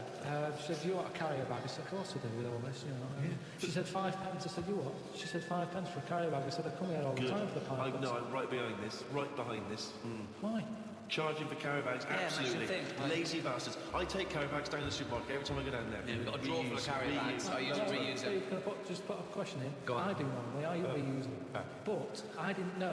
I was on my way home from work that day. Fine, but Suzanne this is the called problem. up. So be it. So- That's you. Come on, the nose. 5p, otherwise you carry on with And you you. got another one. You got Right, another so bit. I said, how's that going to work? How's my 5 pence going to help the environment? Typical. That is the attitude. That sums it up. Yeah. And it Well, sums at it least up. it goes towards something else, doesn't it? It just It's the makes you think. turtles. It's the turtles. Right, yeah, turtles. That's right. They get caught up in them. Yeah, terrible. She said. They think they're a jellyfish, and they they swallow it. Yeah, they choke. So I said, right, so it's all right. I can kill a turtle kind of for 5 pence. You're not that bothered then? Why do you want to kill a turtle at all? Because if carrier bags shouldn't be out there, Yeah. ban them. But don't say, you're killing turtles with free carrier bags. If you want to kill a turtle, 5 pence. Oh, there you go, there's 5 pence. I won't kill a turtle. That's what's annoying me. It's not compulsory though, is it? But what they're saying is that 5 pence goes towards something, doesn't it? She said, we can't give you carrier bags anymore because you're killing turtles. There's no way. She said, we can't give you... Karl Pilkington, stop killing fucking turtles. 5 pence. All I'm saying is, if carrier bags are killing turtles, stop making carrier bags. Because the thing is, I can afford 2 carrier bags. 2 turtles are dead since I've been going in there. So does it matter? Does it matter that much or not enough, or what? What's the point here? There could be for that 5p, you could get a little fella out there, when he sees a turtle going, he goes and sticks his finger down his throat. But what taste are they getting out of the jellyfish anyway? Wow. Will they? Carrier bag's better, isn't it? Yeah, it is. Pikelet. Someone threw a perfectly good pikelet away. Talking about the Earth, Karl is going around the Earth. I've only done Egypt so far. What do you think of it? They're probably the greatest and earliest civilizations. Yeah, they harp on about that. Well, And it's like that's slowing them down, I think. Unlike the English, we don't drone on about our great past. no, But we shouldn't. yeah. I don't think we should. Karl, Move on. you go on about doing boxing when you turned up once and got battered by Leroy. Yeah, because you asked me about it. The thing is, they're constantly, it's like they haven't moved on. Everywhere you go, you see the Sphinx or a pyramid on something, and it builds it up too much, so that when you actually get there, you feel like you've seen it so many times that it doesn't impress you that much. But I like the, it's different. I liked all the, locals and stuff, and the way they are, and that's good. Isn't it? Just a lot of old people. Yeah. A lot of old and the young mix more than what our lot do. There was only a couple of things that I didn't like, and that was the toilets. Toilets are pretty depressing. Why? What's up with them? Just, it's just old and around, isn't it? And I like the toilet. It's sort of, me time. And to sort of go in one of them, you don't want to hang around. It's sort of, you just want to do the job and get out, but my insides don't work like that. You like to sort of relax a bit.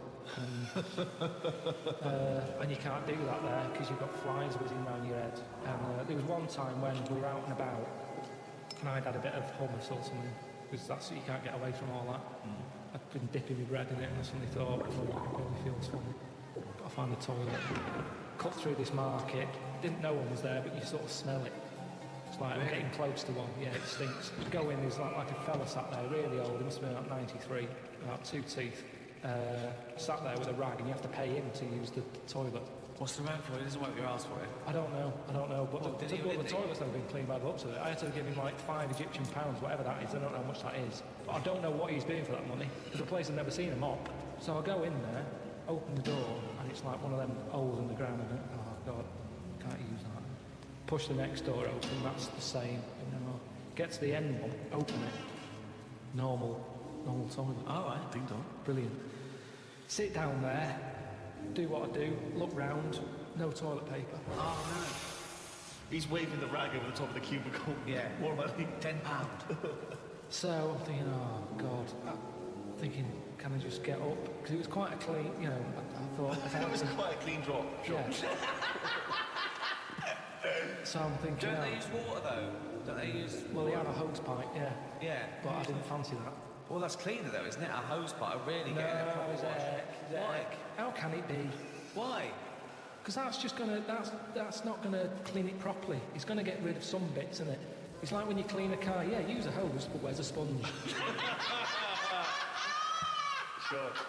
So, That's true. You rinse off a plate, but then you always give it a little wipe as well. Exactly, but I like it. That's when the bloke knocks on the door and goes, "You need sponge?"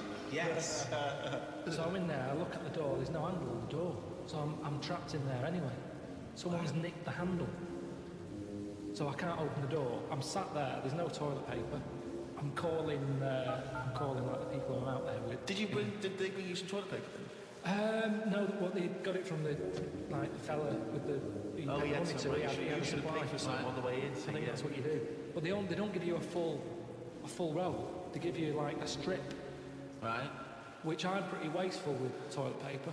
I prefer to do a good job, use it up, replace it, rather than 5 sheets. I've never done that in my life. Right.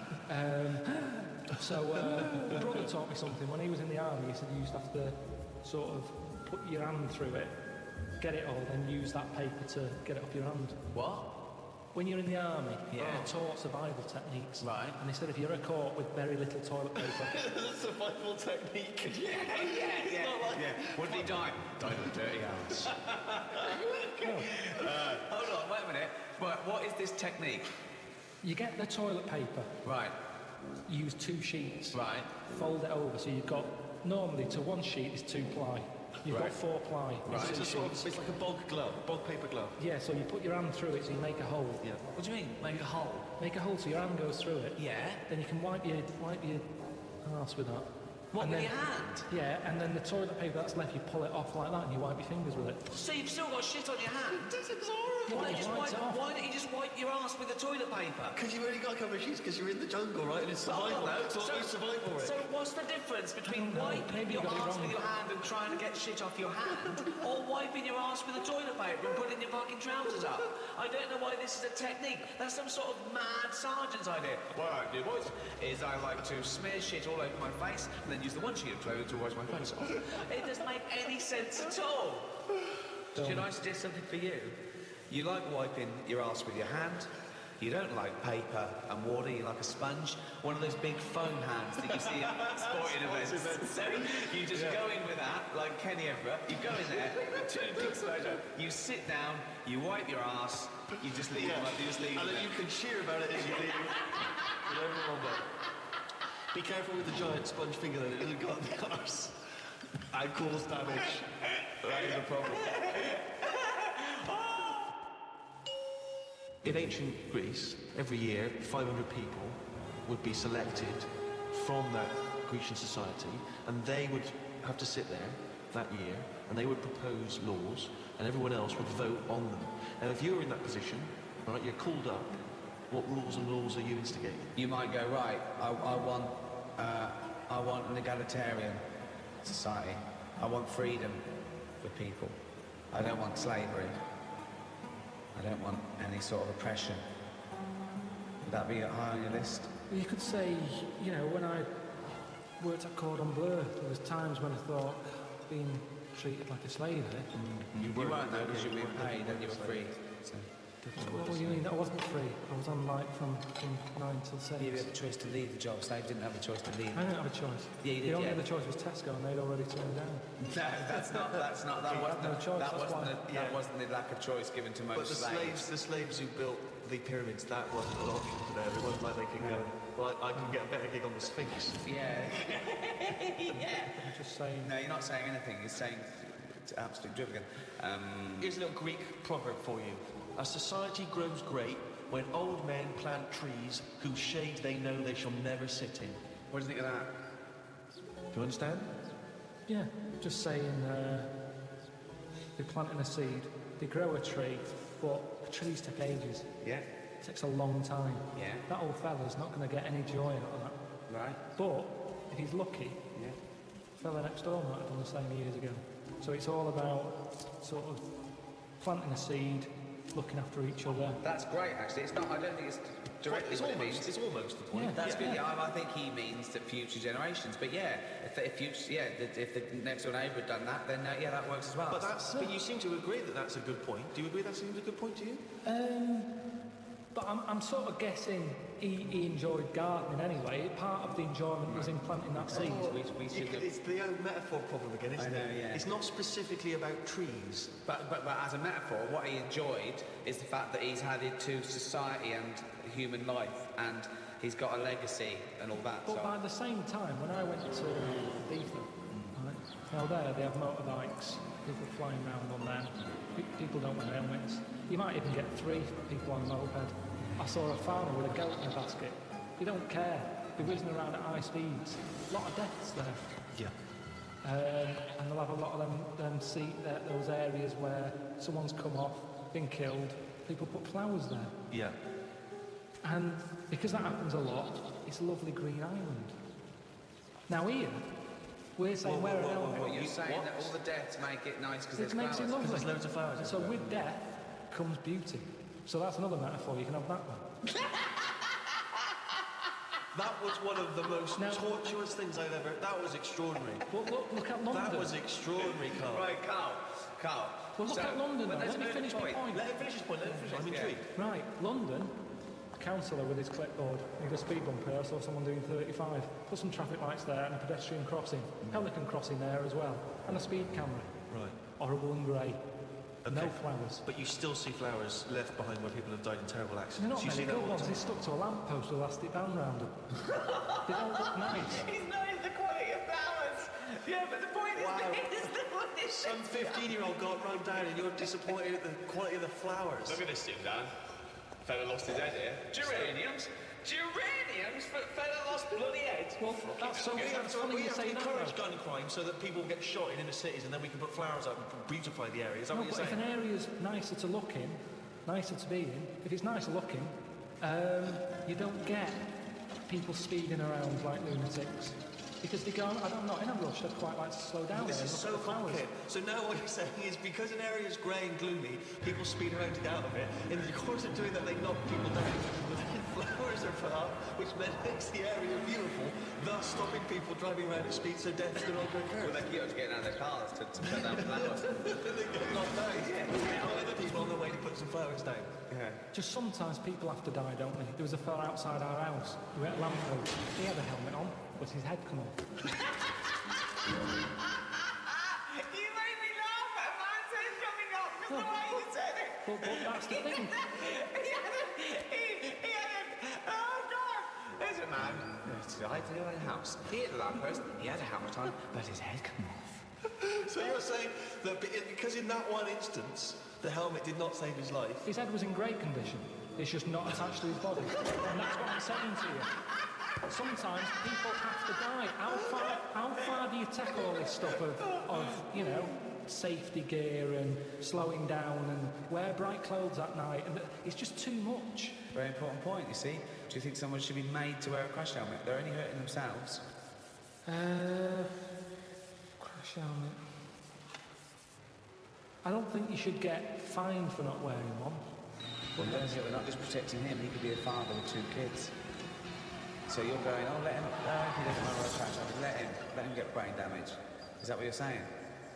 I'm just saying, we're over the top in this country. No, but when it so comes you're to that saying, sort of if you're thing. saying no, if he doesn't want to wear a crash helmet, let him not wear a crash helmet. He smacks his head in. He's a vegetable. He's like that, sitting at home like that. And yet the two little kids come to you. You're in charge, don't forget. We've put you in charge of society here. And they come to you, two little kids, they go, President Pilkington, What?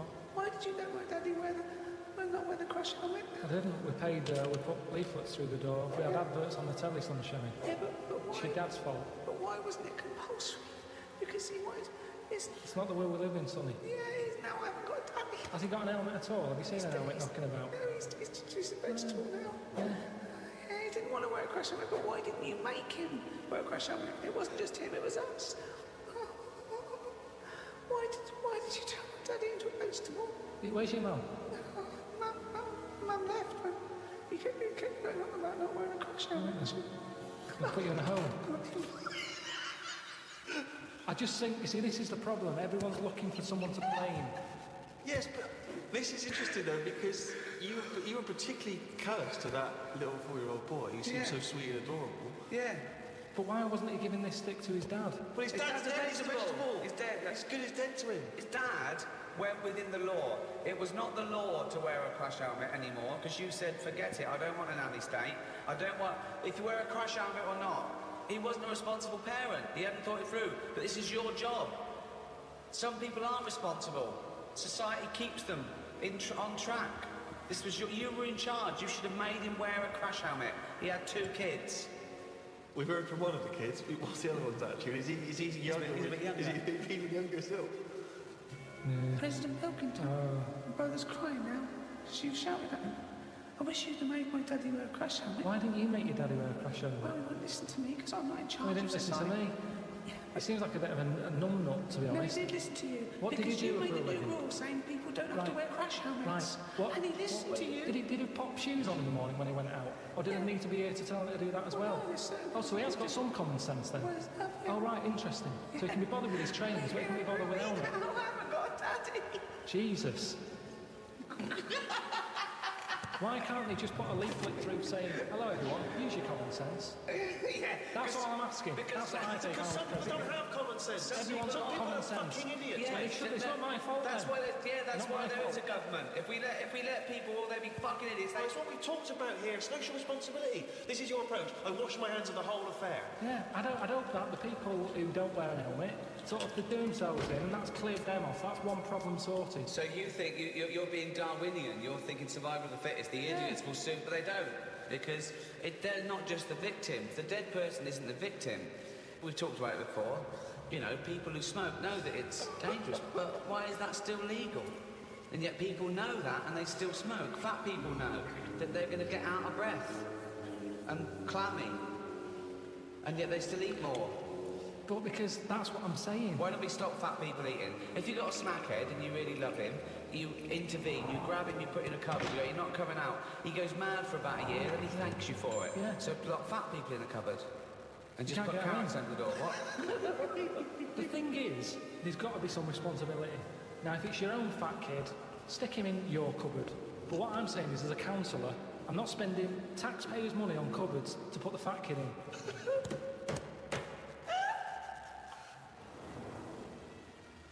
Obviously, in China, you can only have one child, can't you? Is that something you feel we should bring in here? Yeah, I think we've got to, I don't know about one kid. I just sort of concentrate on who can have a kid. As Okay. opposed to, you know, if someone's got a load of money and they're good at looking after kids, let Madonna have as many as she wants. If it's someone who's... Oh yeah, but then... So social engineering, you want to Yeah, but hold on But though. what use are they then? If you're bringing them into a poor family, what's the point? What good is that for anyone? It's not good for the people who have the kids. So it's not good who's for the kid who deciding can't have it. who's allowed to have how many kids? Yeah, Are you but deciding? I was brought into the poor family, wasn't I? What? I was brought into a poor family. No, I'm talking really poor.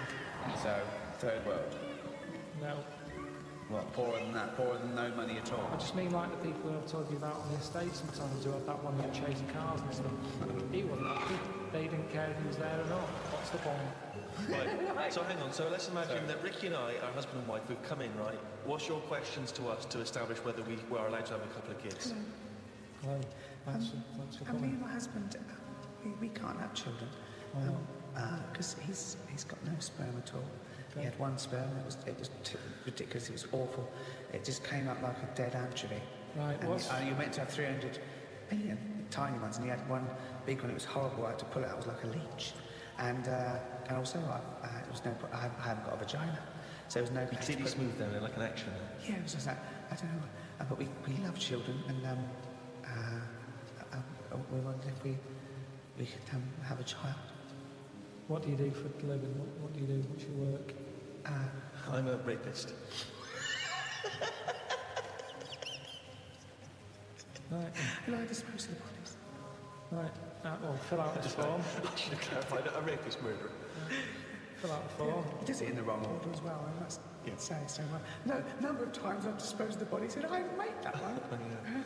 Just wondered what else you need to know about us. Because even though That was our little joke, by the way. He doesn't range. I work in office. He works in an office in town.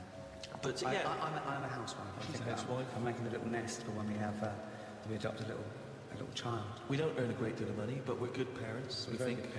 What's that based on? Well, we're good people, you know. I mean, aside from a few naughty jokes, We're God-fearing people. We believe that God is watching all of us, and we believe in the Old Testament. and sometimes he tells us to kill and rape. Yeah, sometimes he does. Yeah. We're joking again. We're joking Of course. again. We don't believe in God. We're from an atheist and believe that our time on earth is all we have, and then when we die, we become worms meat. Right. Well, you filled out. But we've already painted that bedroom. That's ready for the little child. We painted it black because we want our child to be a Satanist. Joking again. Joking again. We want him to be an accountant. Yeah.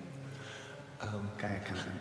And there's too much in society where people are pressured to be heterosexual, so we're going to try and make ours a homosexual. Right. So you filled out the form. Yeah. We'll put that in, get it processed. Okay, but what kind of questions are you going to ask us? None really. No, it's Just my job. You're happy. You're It's my happy job with to us. pass the forms on. We've passed the interview. Because that's the sort of world we live in now.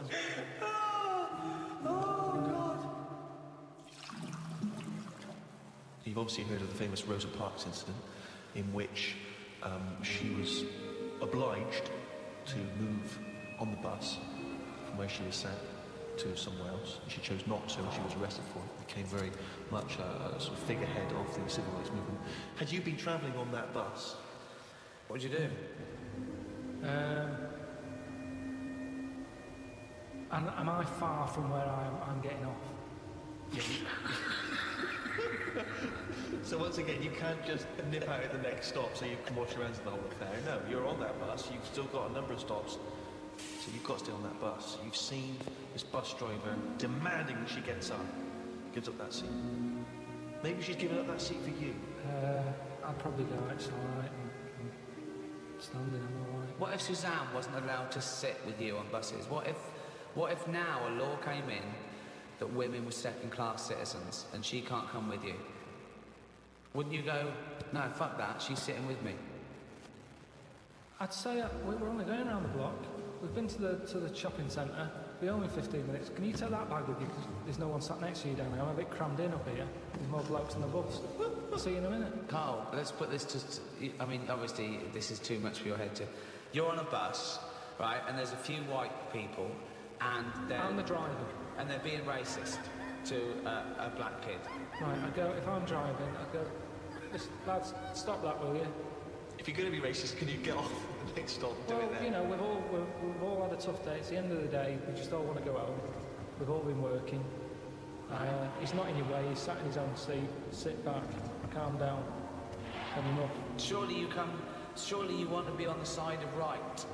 I'm just doing my job here. I'm sat driving a bus. I'm driving a bus for 30 quid a week here. I'm getting a load of grief off some people at the end of the day. But think bigger than the bus rule. It's not just a bus thing, all right? Just imagine that you're not a bus driver.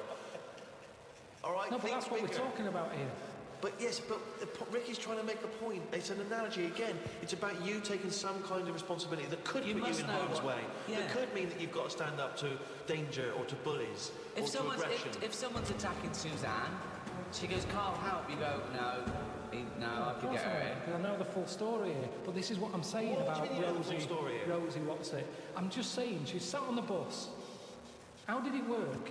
She got on the bus, she sat where she wanted. No, I'll tell you how it worked. it was up to the driver's discretion to change where black people could sit depending on the number of white passengers that got on. So she sat in a seat, so more and more white passengers get on, so this bloke decides, well no, actually this is no longer the black section, there is no black section, because there's enough white people, you've got to stand up.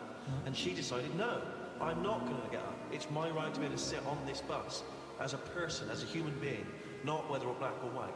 And that was why she got arrested. On a different bus, on a different day, it might not have turned out that way. That's what I'm saying. It might have been, you know, someone else who goes, get off, who's been in a right mood, might have been in the pub all afternoon. And she's there going, I'm not moving, and he's fed up, he's up to here with it. So she's pissed off. She's pissed off now. No, the person sat next to her. Yeah. Might have even been a black bloke. He's been working hard. And he's like, I don't want this. It's difficult, isn't it? If I was on there, I'd weigh her up. You know, is this woman doing this as like a good cause, or is she just a trouble causer? And she just seemed like, you know, I'll do what I want. Now that's fine. You'll always get people who do what they want, and they do change the little rules along the way. But I bet when she was doing it, it wasn't like a big stand up. This is the day I'm going to do it. It's just happened to. She was fed up that day. She didn't want to get up. Lazy. She might just go around law breaking all the time. And she's remembered now because she's made a change about bus seats. But when she got up that morning, did she say I'm going to do that, or has she been fly tipping before she got on the bus? This is what I'm saying. Is she just a you know? No, she's not a troublemaker. She's someone who already had a burgeoning interest in the civil rights.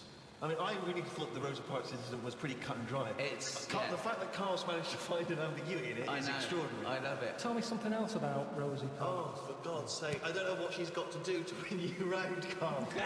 Honestly, I didn't realise it would be this difficult.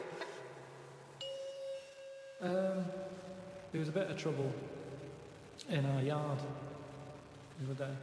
Right. Between a wasp and a cricket. Now the thing is there any point to this at all, or are you just going to tell us you saw? Are you going to extrapolate some analogy from this? I think so. Okay. Yeah, let's see. So there's a wasp. Yeah, well, so give me the whole scenario. As you said, sorry, just to clarify, as you said, it was kicking off. Right, okay. What scenario? So you're looking out your window. No, I'm in the kitchen by the sink.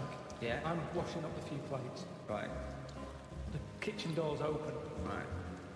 Suzanne says, oh my God, look at that. What? There's a wasp and a cricket having a wrestle. I've never seen it before. Right. Wait! Are you sure this wasn't Mexican television and it actually was a sporting event? Yeah. So they're there, wrestling. And I was like, well, stop them then. So Stop! Whoa! You don't interfere with fucking Rosa Parks. Why are you interfering with a wasp and a cricket? Because one, I didn't even know they didn't get on, to be honest. Because they were sort of wrestling. I said, and my hands were wet, so I couldn't do anything. I always overdo it with the very liquid. Yeah. So she's there. I say, break, separate them. So she uses a tea towel, flicks and Flip. Clever. Good right. thinking. The wasp goes its own way. The cricket's sort of jumping about a bit. But who was fighting who? So I'm sort of saying that is really weird because wasps are changing quicker than anything else that I keep my eye on. Okay, well that's just your theory and it's not based on Well, I anything. told you a couple of years back I saw one eating chicken. The shot doing it. So anyway, so now they're causing trouble with a cricket. Whoa, how do you know it was the wasp's fault? This is prejudice. Why do you think it was the wasp's fault? What if the cricket would have started it? What if the cricket's got a society to go, we hate wasps, we hate their stripes. We hate them. If they come here, fight them. If everyone comes down here, fight them. How do you know it wasn't the cricket that started that? Well, I suppose at that time I didn't, but since... Oh, subsequent information. Okay, sorry. Okay, So anyway, yeah. so I saw all that, we broke it up, the cricket was sort of shaking a bit. Definitely not! It was shaking a little bit. Yeah. So I sort of prodded it, put a little leaf over it because it was a hot day. So I put a leaf there so it doesn't get overheated. I love I'll this, keep an eye like on it's it. doing the marathon. It's got Mars on the leaf, written on the leaf, and now it's just walking over the little medal. So Suzanne, we leave it for a bit. Leave get it? on. What did About you say? half an hour. About left it for half an hour. What did Suzanne want to do? She wanted to interfere, did she? What did she want to do? Just sort of like... No, she just sort of said leave it, stop messing with it. It's probably a little bit knocked out, a little bit stunned. Sure, let's get on with our lives, she said. So I put the leaf on it, we go off, and half an hour later I get back in and I said, I'm going on to the Where'd you go? cricket. Where'd you go? Just for a walk. So I've been out, back in, have a look, cricket's still there. Noticed one of its legs gone. Oh. Don't know if the wasp did that or the tea towel flick. Well, Right. this is when I got the computer out. Right. Had a look. What happened is the wasp apparently does this a lot, and it stings them in the head. Right, not this particularly. If there wasn't a little profile of this particular wasp. It's just an incident that Just happens a generally lot between wasps and crickets. Right. So it stung it in the head, and what happens is it's that whole thing that we talked about before, where it lays an egg. Right. So I was sort of having a look, seeing if I could see any sort of holes in its head, and it just kept sort of moving its one leg, like, oh, I can't handle it. We've got one big leg. One big leg at the back now. It's normally got two that it uses to jump. So you were worried that crickets aren't aware of the dangers of wasps? I just had a look online and saw that, it's a popular thing that happens. It's sort of like a bit of a mugging. He said you can leave them for about half an hour. They normally come round and they don't know they've had an egg put in their head. But There's no way it said leave them for half an hour and they come round, they don't have an egg. But there's no way it said Well, that. he said they normally stun for about half hour. Have you had an egg put in your head? Like an ostrich egg, by the way, it's going up top. So anyway, I picked it up, I placed it under a little tree. I said it's in the shade again. No wasps can see it there. Let's just leave it. But you've just left that cricket to now die in agony when that maggot goes round his head and comes out a wasp and leaves the carcass. Well, this is when Suzanne came up and said it wasn't moving. I sorted it. You sorted it. I sorted it. What did you do? Well, I said, what do you mean you sorted it? She said, Ribs best from I the don't tell you. Right, sorry. But, She said she sorted it. wait. Do you think that we're in the mafia and we're being wiretapped? Say what happened. No, well, she just said she sorted it, and I said, what, sorted what? Because I'd forgotten about it at that point, I was painting. And Right. she said the cricket. Right, what do you think she meant by sorted it? Well, by the look on her face, the way she said it, I've known her for long enough, so I know that she meant it's not good news. Yeah, so what happened? So from that, I took for granted she means Say it! I've stopped it being, it's no longer in misery. So what do you mean? What? What did she do? She crushed its head with a stone. She got a tiny head-shaped stone. Squashed it, because that's where all the action is, isn't it? So she said it was too cruel watching it sort of shaking about with its one leg and stuff. She had to kill it. I had this vision that one day Suzanne just having to say to his parents, I sorted it. I sorted it. Well, Karl, you are officially a published author, and a copy will go in the British Library. Well, they have to take every rubbish. I think it'll go in the British Library lavatory. From what I understand, it'll be in there with like a collection of like novelty postcards and maybe a Viz compendium. So, you know. Yeah, so they take everything. Just think of that. But why do they do this? Why do they think they've got to keep everything? Because we're living in a world now where everything is sort of binnable, and we use stuff for what it is. Well, I think you could say that. That's fine. That's fine. There was a sort of poetry to it, but I think he stumbled across that. I don't think it was intentional. Yeah, I mean, I still haven't got over you saying foodage. Do you know what I mean, though? That the world's changed, so why is that rule still hanging around when... Well, it's not a rule. I mean, it's not a rule that, the country's going to, live and die by. It's just that it is seen as a repository for knowledge, for information. And I don't believe any old Joe can wander in there and get one of these books. I think you have to either be a scholar. I think maybe it's open for a brief window for students, but you can just wander in there and see your own book, can't? There are some books that they have to turn the page for you in gloves, so the amino acids. With yours, it won't matter. They just go, it's over there, or they throw it to you. No, it's just or they slide it along the floor. Well, they say, I can't give it to you, Carl, because it's propping up this desk. Yeah, they kick it to you and say, put it in the bog when you're finished with it. It's just that thing of being timed, though. I hate it when people go, have you read this? And then I can't read it properly, I'm thinking, they're thinking I'm taking ages in. Do you know what I mean? So I have to scan read it. And they go, it's good, that. And they go, what do you think? And I go, about what? So So I hate the fact that someone stood there with gloves on, because that isn't normal, relaxing sort of reading, is it? But it's not, you don't go in to read the Doomsday Book, let's say, in order to just have a relaxing read. You go in there to study There it, is you know, to say historically. they're professors and scholars and scientists and historians. They don't wander in because it's raining and they go, what's a good read? There's not a man wearing white gloves turning the pages of the latest Jackie Collins. Exactly. Do you have heat? Watching your lips move as you read to see if you can turn the next page. I suppose I shouldn't really feel guilty, because at the end of the day, right, I mean, people always rave about Shakespeare, saying, oh, you know, his work was good. But Brilliant. at the same He'll time... probably put that on the book when he brings another one out. He'll put your review on it. Oh, that was good. Karl Pilkington. But At the same time, you know, like, some people will have a go. I'm ready for people having a go, like that Wendy did about my little films, mate. You know, their opinion. Yeah, you didn't actually slammed Carl. no, well, you know, each to their own and that. And, you know, if everyone liked the same thing, I don't know what we'd do. Right? You don't know anything. So all I'm saying is, everybody raves about Shakespeare. When, if you properly looked at what he did, he invented a lot of swearing words, right? Effing and jeffing and that. Now, if... That was one of his. Well, it's F and Jeff and F and Jeff in part 2. But all I'm saying is, for some reason, when things are brought out years ago, people say they're good even though they're not, is what I mean. When I was watching that documentary about the real Indiana Jones, they dug out some rocks with drawings on. And they were like, oh, don't damage them, don't mark the paint. And it's like, it's rubbish. It's like a stick fella with a yak. Now, if that was found now, or if a kid showed me that, I'd go, no, it's not that good. So what I mean is, because stuff's old stuff gets respect. But you're not judging it on its aesthetic merits, you're judging it on its historical importance. I don't think that's fair, though, because when that fella drew that, it wasn't old. He did it when he was knocking about. No, yes, but you must see the difference between you doing a stick man on a wall with a bit of chalk near your local and a cave painting that they date to 10,000 years ago. Yeah, so in 10,000 years' time, when they find my story, will it gain more respect then than it is now? No, less. But why is it? Because people will more and more realise what a buffoon you are. The more research we do, the more you expose yourself as an empty, egg-headed moron. That's our friend speaking right there, Ricky Gervais. No, He loves you like a brother.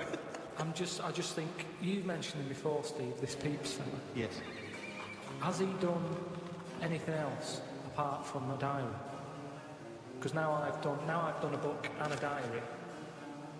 That means you're better than Pepys, Well, is what you're thinking. Well, isn't it? I'm not going to say that until I know, but what else did he do? Well, Pepys wasn't a writer predominantly. I believe he was, like a bureaucrat or something. But he kept a diary which has since become a historical landmark. And what did he say in it? Well, it's again more because it's both well written and it's also an amazing insight Social into document as well. Yeah. Yeah. It's a social document. I of mean, that yours is period. a social document, but it sort of revolves around having egg and chips and a cup and seeing a ladybird, which, you know... But that's today's living. That's Well, what I'm saying. his describes the Great Fire of London, which is what it's best We haven't remembered had for. one of them. If we had one, I'd write it down. I'm only writing what's happening. He was just lucky. He was about in London when that happened. The thing is, if they read your diary, they'd think, well, nothing happened that year. Nothing important in the world happened that year. Because your diary doesn't just mention... I mean, okay, yes, it fails to mention any disasters in London because we haven't had any. It doesn't mention any world events. It doesn't mention wars in Iraq, But I don't terrorism. need It doesn't to mention now. anything. But that's all we wrote about anyway. If you're saying there's a museum that's keeping everything, there's loads of other books on that. Who's looking at the fella whose skulls fell off? What? You see? It's interesting, isn't it? A fella's skull has fell off. What do you mean? His skull has fell off? It's something to do with circulation.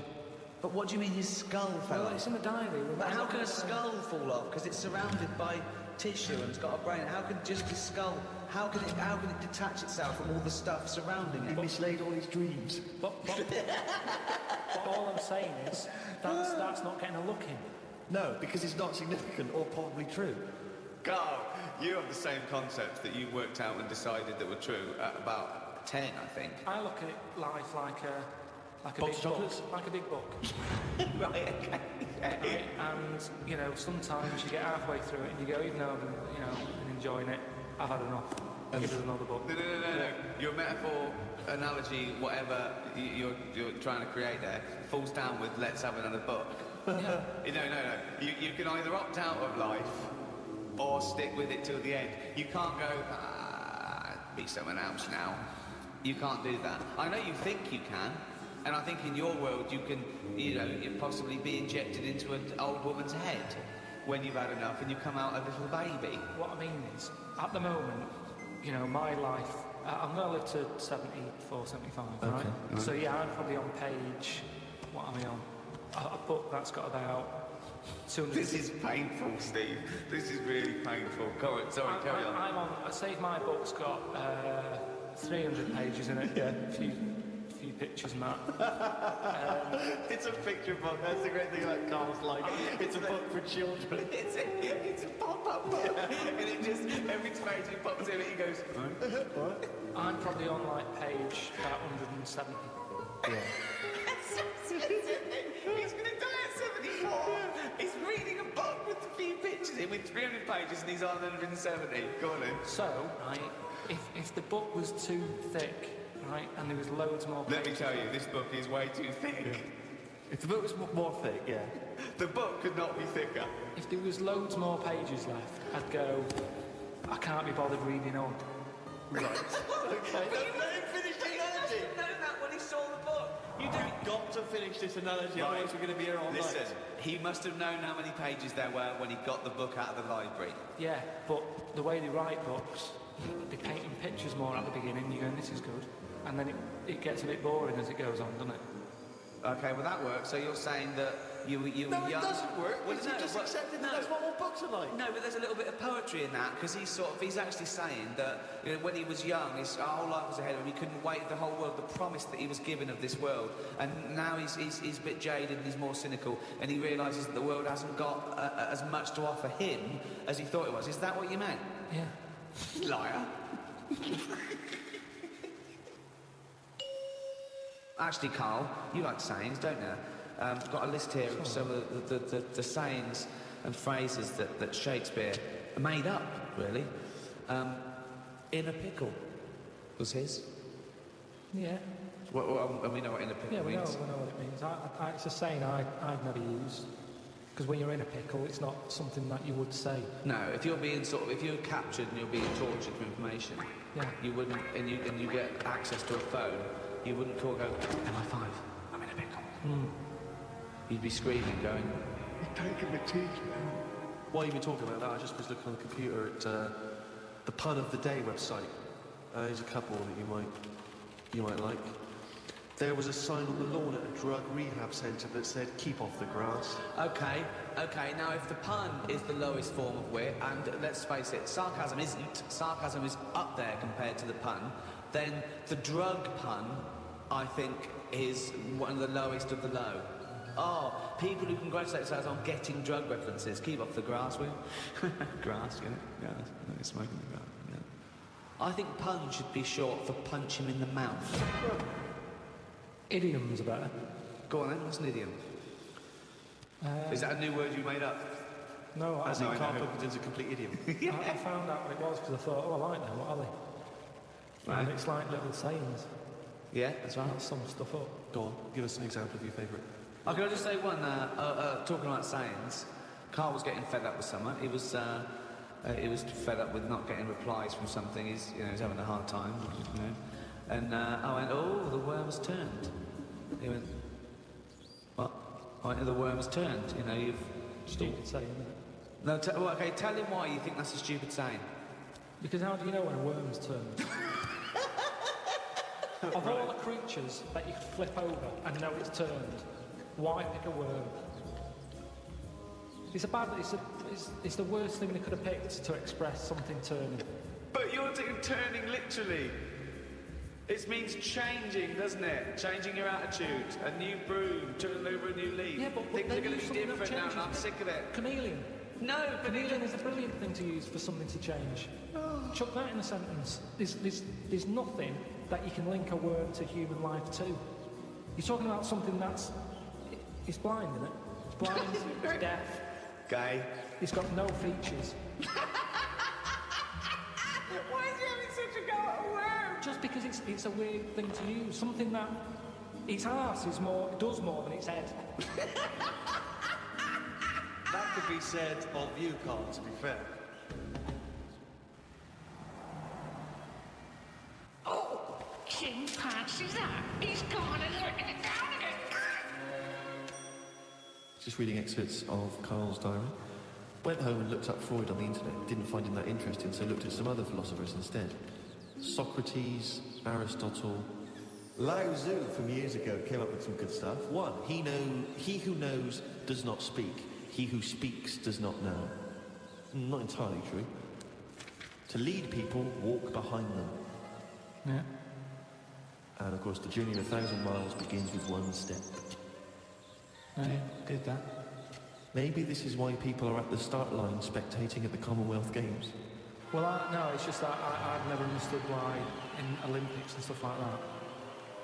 If you're going to watch, don't stand around the start line. Go to the end, where you see the winner.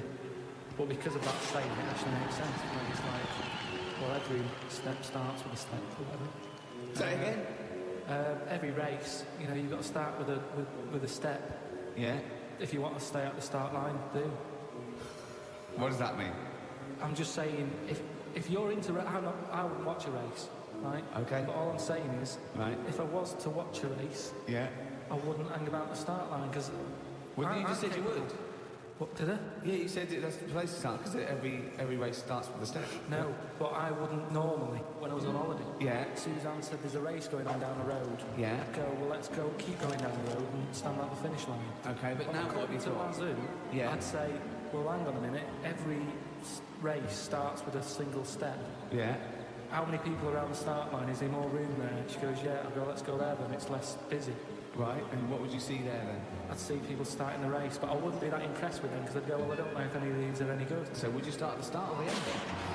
If it was down to me, I'd just probably stay at the finish line. Okay, so you wouldn't want to see the first step then? So what do you think of Lazoo now then? I preferred the leading people from behind. Okay, and what would you do to lead someone now then? Well, if you're behind, you don't have to take responsibility, do you? You can go, well, I didn't send you where you went there. That's not really leading them, is it? Yeah, because I've made them think. I've gone, they go, oh, I've just walked into a big hole. I'd go, oh, should have been looking where you're going. I haven't led them in that hole, but they've learned a lesson, they won't go in the hole again.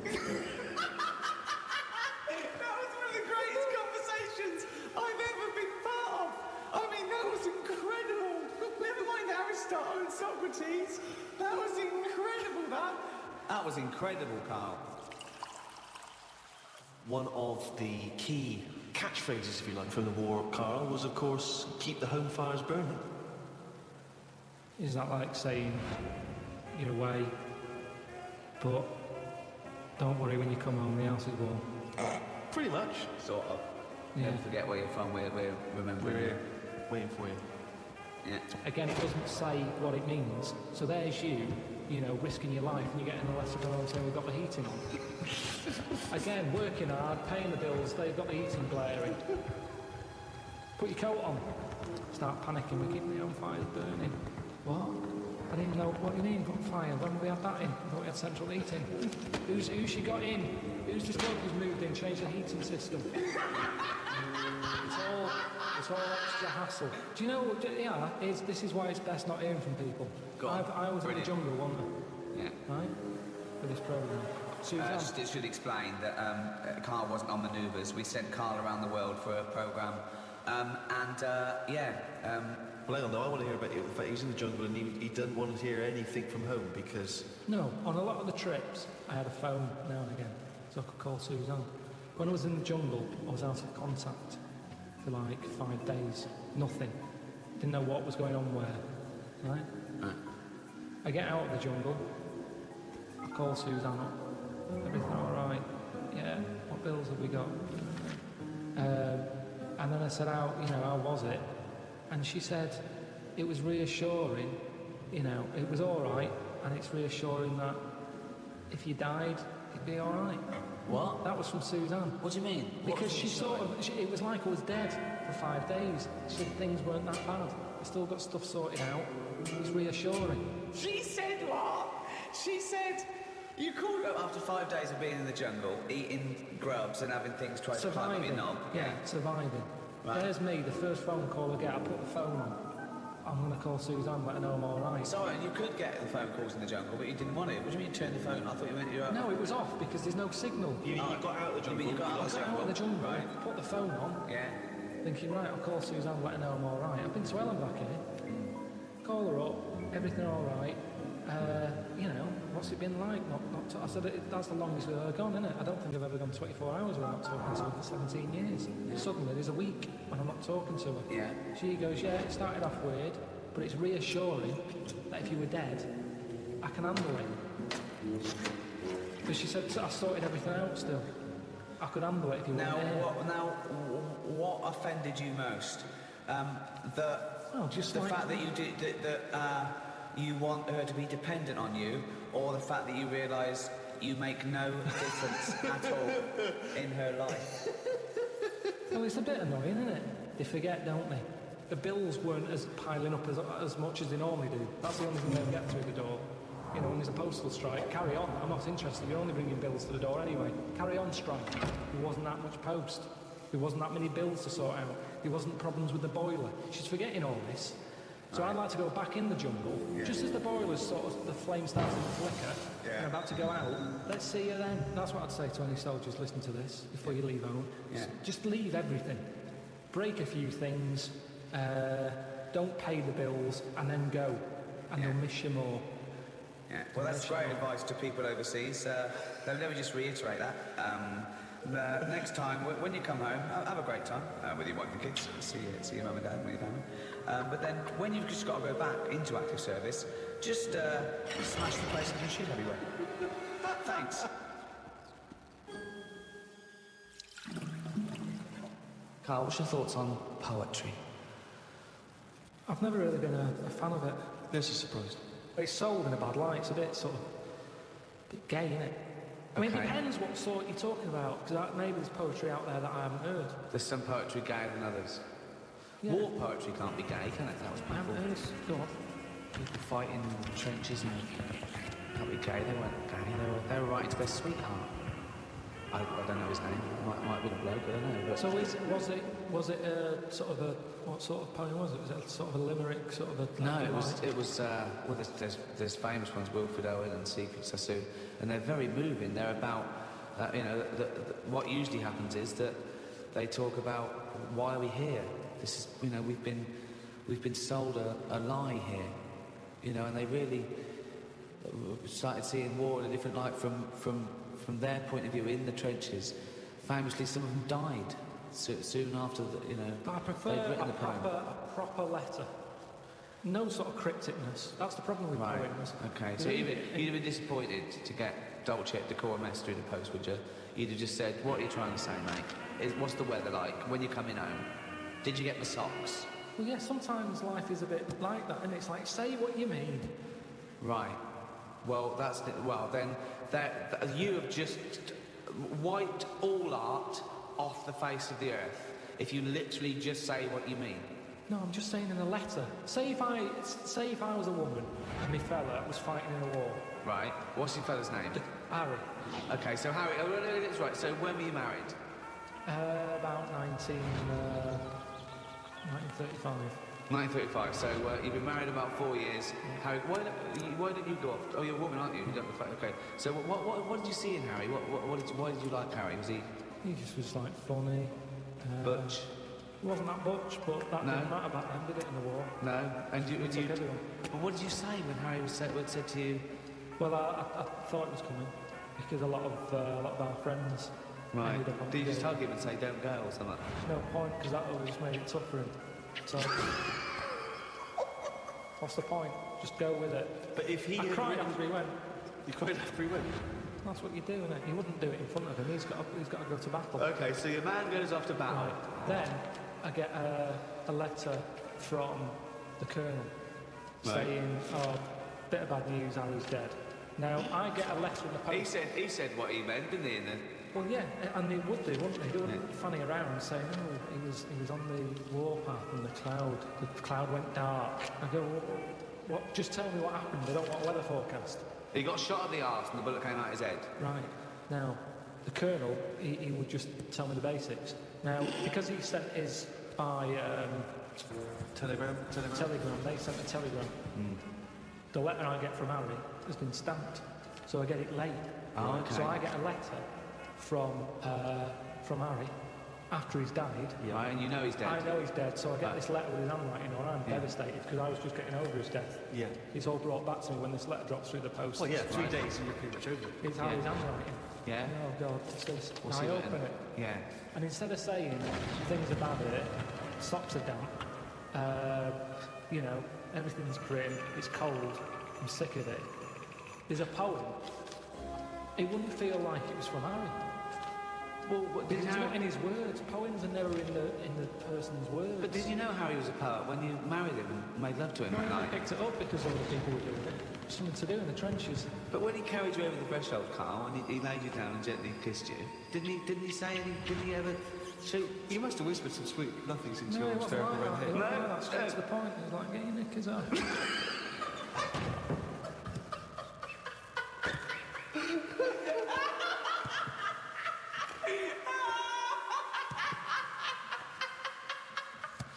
That's one of the weirdest fucking scenarios I've ever heard. Why the fuck was the telegram coming before the letter? So specific. It wasn't like Harry. The fuck's Harry? Oh God.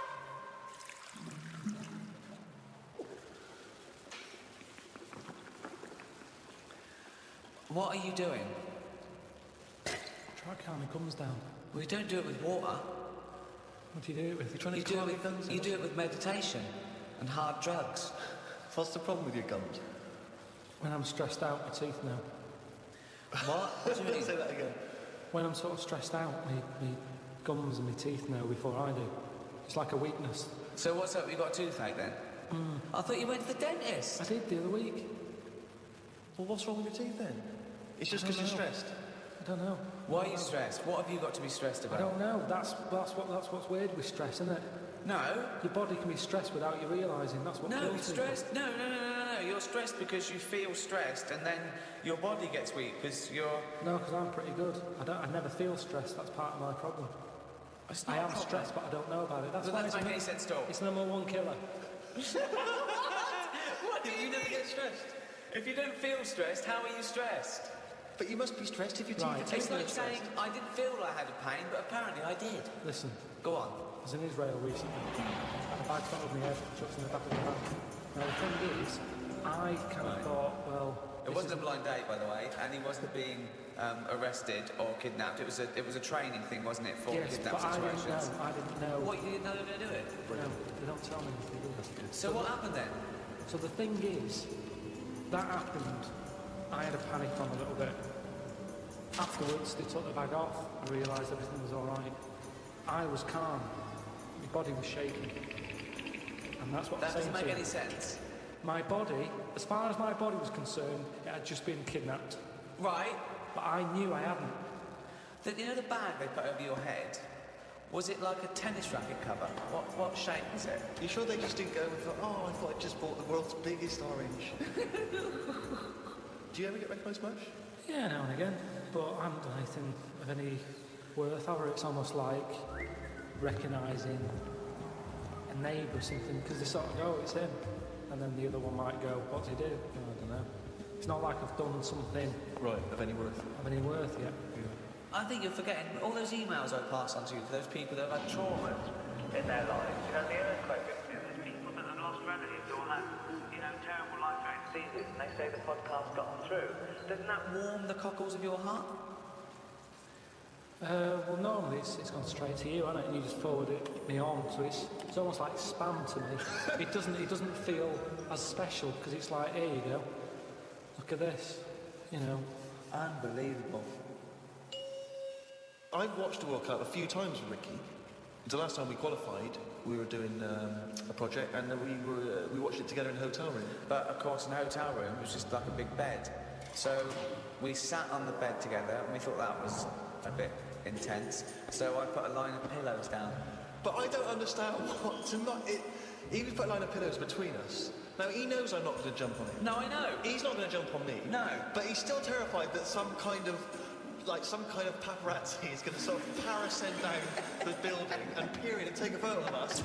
And that's before we've got time to explain that we're just watching the football. It's already printed going, well, this is clearly evidence of their game. Yeah. There's no way that they could possibly be sat on a bed just as friends. No, but hold on though. Why were we naked?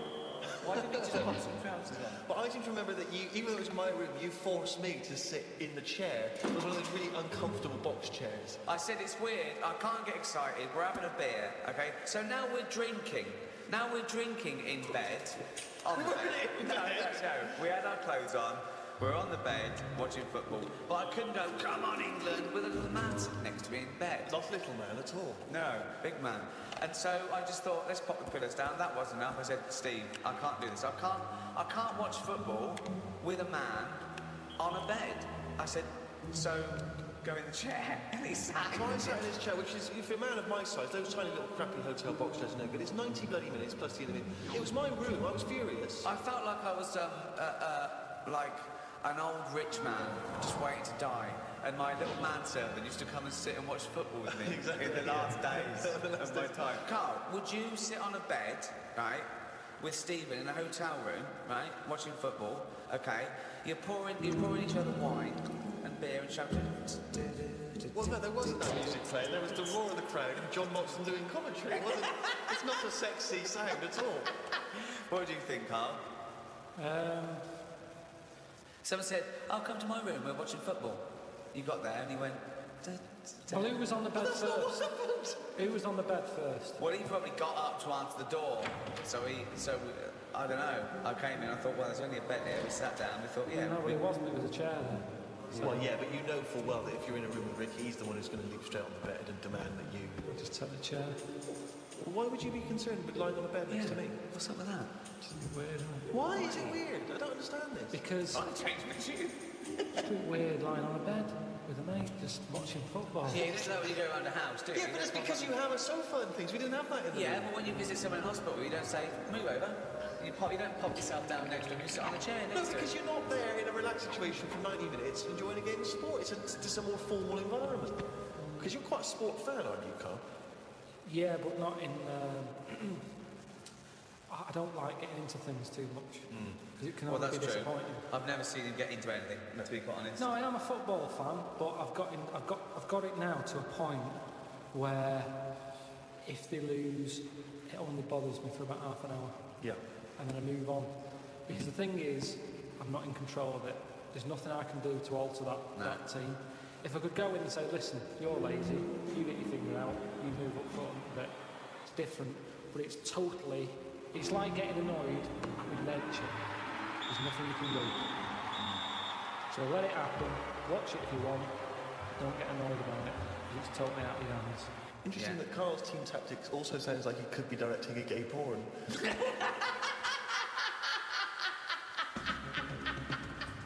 get your finger out, you get up front. You're lazy. Oh, that's amazing. What do you think of these people, though? I love it that everyone's an expert, everyone's a pundit. You see these fat people in pubs going, well, he's lost a few yards up front. Yeah, you fucking score a goal then, fatty. Wearing a football top. Yeah. I hate that. Exactly, yeah. You shouldn't make them for them. You shouldn't make them in that size. It should be one size only. If you're fit enough to play football, you can wear one. You're a fatty, you're not. It looks ridiculous anyway. But what's that? What are you talking about? So you were a big fat slob with his belly out in an England shirt going, I could score from there. Go on then, let's have a go. If Fat Bob in the pub, he's got his football top on, he gets all annoyed when England, lose. Yeah. What difference does it make? What difference does it make if they lose there or lose in the final? What's the point? Well, I'll tell you what difference it makes. I knew a Fat Bob, okay? That wasn't his name, but I'm changing the name to protect the innocent. And him.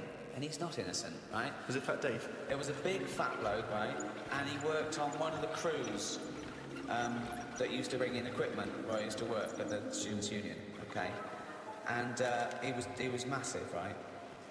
And I think it was 1992, the Euro, right, when England got knocked out, and he went mental. And he was so angry, he went out and he wanted retribution, okay? Luckily, there were no German people around, but the closest he could find was a sausage van. So Paul Bloke would deliver sausages, and he turned it over.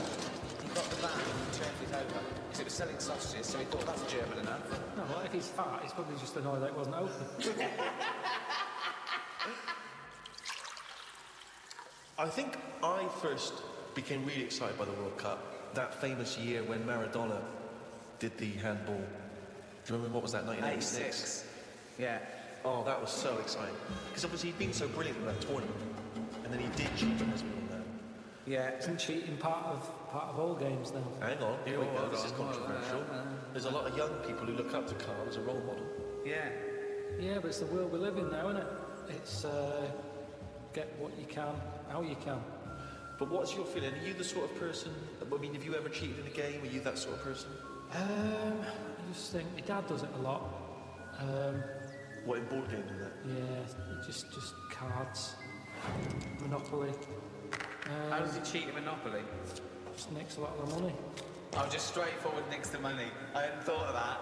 I love that. But how do you not notice him doing it? Because I'm busy looking at, what properties I've invested in and stuff. And the money's just there, isn't it? See, I don't see the point of cheating. No, I don't. I say that to him. I'm saying you're kidding yourself. Kidding yourself. But to him, he's broke the system, hasn't he? He's got round the rules. What do you mean I can only have that much? Who says I can? Bosh. Get some more money, buy some more hotels.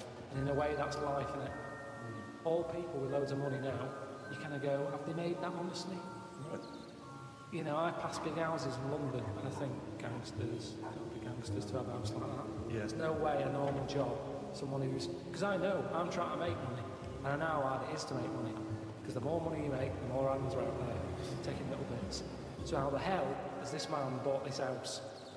It's got to be a crook. So do you yourself cheat? Would you consider yourself a cheater? Are you honourable? In games? Well, just generally, do you cheat on anything? No, do you know what? The other week, I'd had a cup of tea and some fish and chips at this pub, and they only took for one. And I went back the next day and said, oh, you didn't charge me for the fish and chips. What a fucking moron. Okay. No, I didn't tell her about the tea. Got a free tea? Free tea, yeah. I just thought, well, it's pretty good that I've gone back to pay for that. How much is a tea bag? The water's free. Yeah. I'll have that for free. So that, again, that's just me. It's like the Mars bar and the playground. It's me going, well, I've been good. The fish would have cost money. The tea is pretty cheap, but I'll pay for it. But for my goodness, as a little gift, have a free cup of tea. If she was good at her job, she'd have remembered. I thought she would have done. In a way, it annoyed me that she didn't go, oh yeah, so you did, well done, thank you very much for coming back. Right. She just was like, did you? Not She enough looked at me. gratitude. She looked at me like we didn't even know. Yeah. I was worrying about a staff member getting done or having to pay for it. I know where you're coming at there. One of my first disappointments with football, I was 10 years old, okay, and one of the teachers was in charge of the football team, my junior school, and I went down to Tutty's, it was, a shop in Reading with Mum. So it's white socks, black shorts, white shirt. Went to, knocked on his door. I said, I've got my kit. You went with the trouser yesterday. You missed it. That was it for a year. Right? Next year, I wear the trousers. That's right. I've got the trousers, okay? He was going, well, I want to give it 100%. Right? Really try hard. Really try hard. He's watching people play, right? I made sure that every time I ran by him, I was out of breath. Every time I ran by him, he was sort of looking at me. I think, yeah, right. Came to it. He said, the team is this. I'm left out. Right? He went past me, and he went, you've clearly got asthma. So you didn't make that team over? Yeah, and I didn't, and I vowed that day, never try hard. Yeah, well, you've certainly kept that up. Yeah. What's your thoughts on that, Karl? Do you play sport at school? A little bit, but it was never taken seriously at school anyway. It was, I think the PE teacher was a geography teacher as well. So it's like, you know, what does he know? It was all that. Basically, he put some tracksuit pants on that were always too tight for him to see everything. What were you looking at? Because you couldn't help it. It was in the days when clothing was tight as it is, and then it was like lycra tracky bottoms. Oh, right. And everyone used to say, look at the state of them. But, Like he's stealing sausages from it was ridiculous, ridiculous. So he didn't know what he was doing anyway. If anything, it was dangerous, because he didn't know what was the capability of a 10-year-old kid's body. He put you through loads of stuff. Right. He didn't like me anyway if he wasn't that good. If you're not that good, teachers don't like you. I thought you'd be pretty good. I wasn't interested. That's the thing. I did relay and I got done for swearing. Got whacked on the arse with a baton. Hold on, why were you swearing in relay? When did that come into it? When did you need to swear in relay? You're running around, aren't they? Because the lads didn't slow down, so I couldn't pass it on. So I sort of said, "Can you slow down?" And then he heard me, and then went mental at me. But yeah, so it was never. I mean, Darren Campbell, the athlete, told you, didn't I, that I was involved in his training. No, didn't know about this. Yeah, Darren Campbell, he gave me a gold medal. Didn't he used to push you around in a bath or something? Well, it's not last of the summer wine. It was in my go-kart. Right. And it was a motorised go-kart, and that's like pick it up at the back, run with it at speed, and then drop the wheels down. Well, no, we should explain, if people don't know, he was the bloke who used to push the bobsleigh in the Winter Olympics, wasn't he, for the England team? No, he was a runner. Well, how was that part of his training then, pushing the fucking go-kart? What was he doing? Because it's running. But he's running about a yard. No, sometimes more than that. Quite a lot. And it's just, God, what do you want? It's Darren Campbell pushing me go-kart. Yeah, but you seem to be taking half the credit for his gold medal. All you've done is sat on your arse, you lazy twat. I just kind of think he was at the age where it's important. He could have made a decision not to go into it at that point. And I think he was never keen to get in the go-kart. Yeah. He was always keen to push it. And I used to let him. And if I said, no, I don't want you pushing me go-kart, who knows? I'm just saying I was there at the start. So. Doing nothing. Providing nothing. Sitting on your arse. Sitting around. Well, someone else. All right, what athletes have you helped? You've not helped him. I bet if he ever did a book, an autobiography, he'd go, the early years, Darren Campbell. No, I want to know if he has done an autobiography, because we're going to be looking this up. I remember the training. I'm making a note of that for the next time we're doing it. Round at Pilkington's. Darren Campbell. Pushing a go-kart. Pushing bald in crap, cheap It wasn't. go-kart. 120 quid it was. You know how many paper rounds that is? What I like when you're watching football on the television is if it goes to a close-up of a footballer, it's just kick the ball out, missed the goal, it's gone for a free kick or whatever. If you stay on any footballer for more than 10 seconds, they will either swear or gob. Yeah. Yeah. I mean, that's a fact. Oh, yeah. I've never needed to gob that much. I don't care how knackered I am, I'm never gobbing like that. It's weird though. The other week, I just sat in the garden, slabbering, just to see if it would ever run out. And it's amazing. I don't know where it all comes from. What is the strangest? That's amazing. Just to see if it would run out. So now he's got to the point in his life where, as a hobby or a pastime, or just to count down the minutes before he dies, he sat in the garden, creating sputum, slabbering to see if he'd ever run out. I mean, that's amazing. Where does it all come from? Well, you create it, don't you? But from what? I'm always getting done for not drinking enough water. Salivary glands. But it's amazing. Honestly, I just sat like that with my head forward and just let it drip. Wow. So Suzanne comes into the garden, like all she sees is her patient. boyfriend sat like something from one of the cuckoo's nest. Yeah, like somebody dribbling. battered around the head with a cricket bat. No, she was Did you answer back to a dictator? Yeah. What did he do? Battered me. But You've got a trench up your arse as well. Yeah, that makes me flabber. No, just sat there. What a fucking That's mark. extraordinary. What a div you are. and I just had my head there, and it continuously... I think I got bored of it before it stopped. Oh, God! I have never heard anything like this! Oh, God, it's unbelievable! He just sat there with his head down, slavering, letting it just... That's extraordinary. You weren't even sort of like gobbing, you would just letting it sort of drop. So You've got nothing else going on in your life that you've got time to do this. So your brain wasn't even engaged? How long were you there for? I tell you what, no joking, probably a good 15 minutes. 15 minutes of sitting with his head forward, letting him salivate onto the grass. But do you reckon you could do that amount? I would Well, never we do never it. tried. Never do it. tried. I've never had that amount of time. I tell you now, you will never see either of us sat there for no reason in the garden with our head forward and our mouth open, see... Sod it. Right, who have you got on the line, Carl? Sam. Now, let's just remind ourselves, what's the game?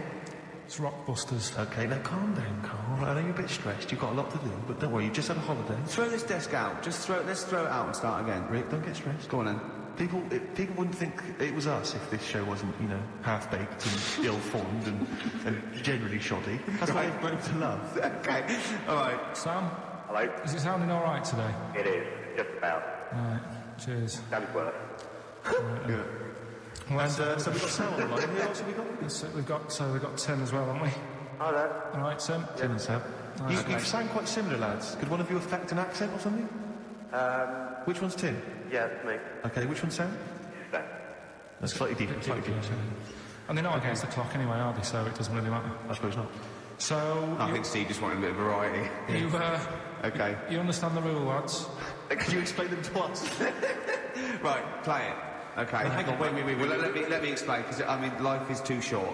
Now, Carl's going to read out, say, 3 clues, yeah?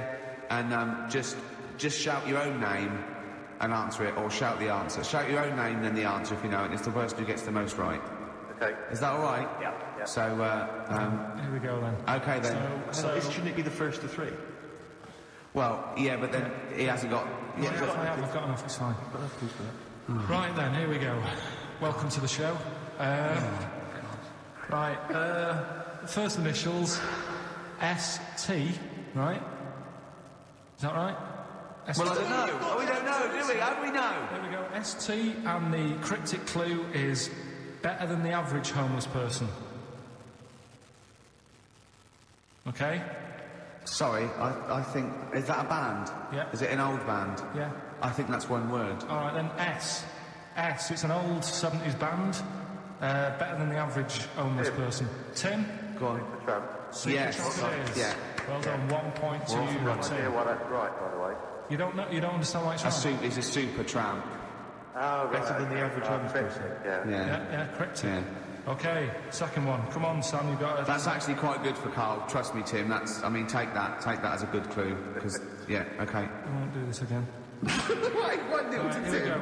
Right. F. The letter is F. That's the next one we're moving on to. And the cryptic clue is, the little girl is hungry. What shall we do?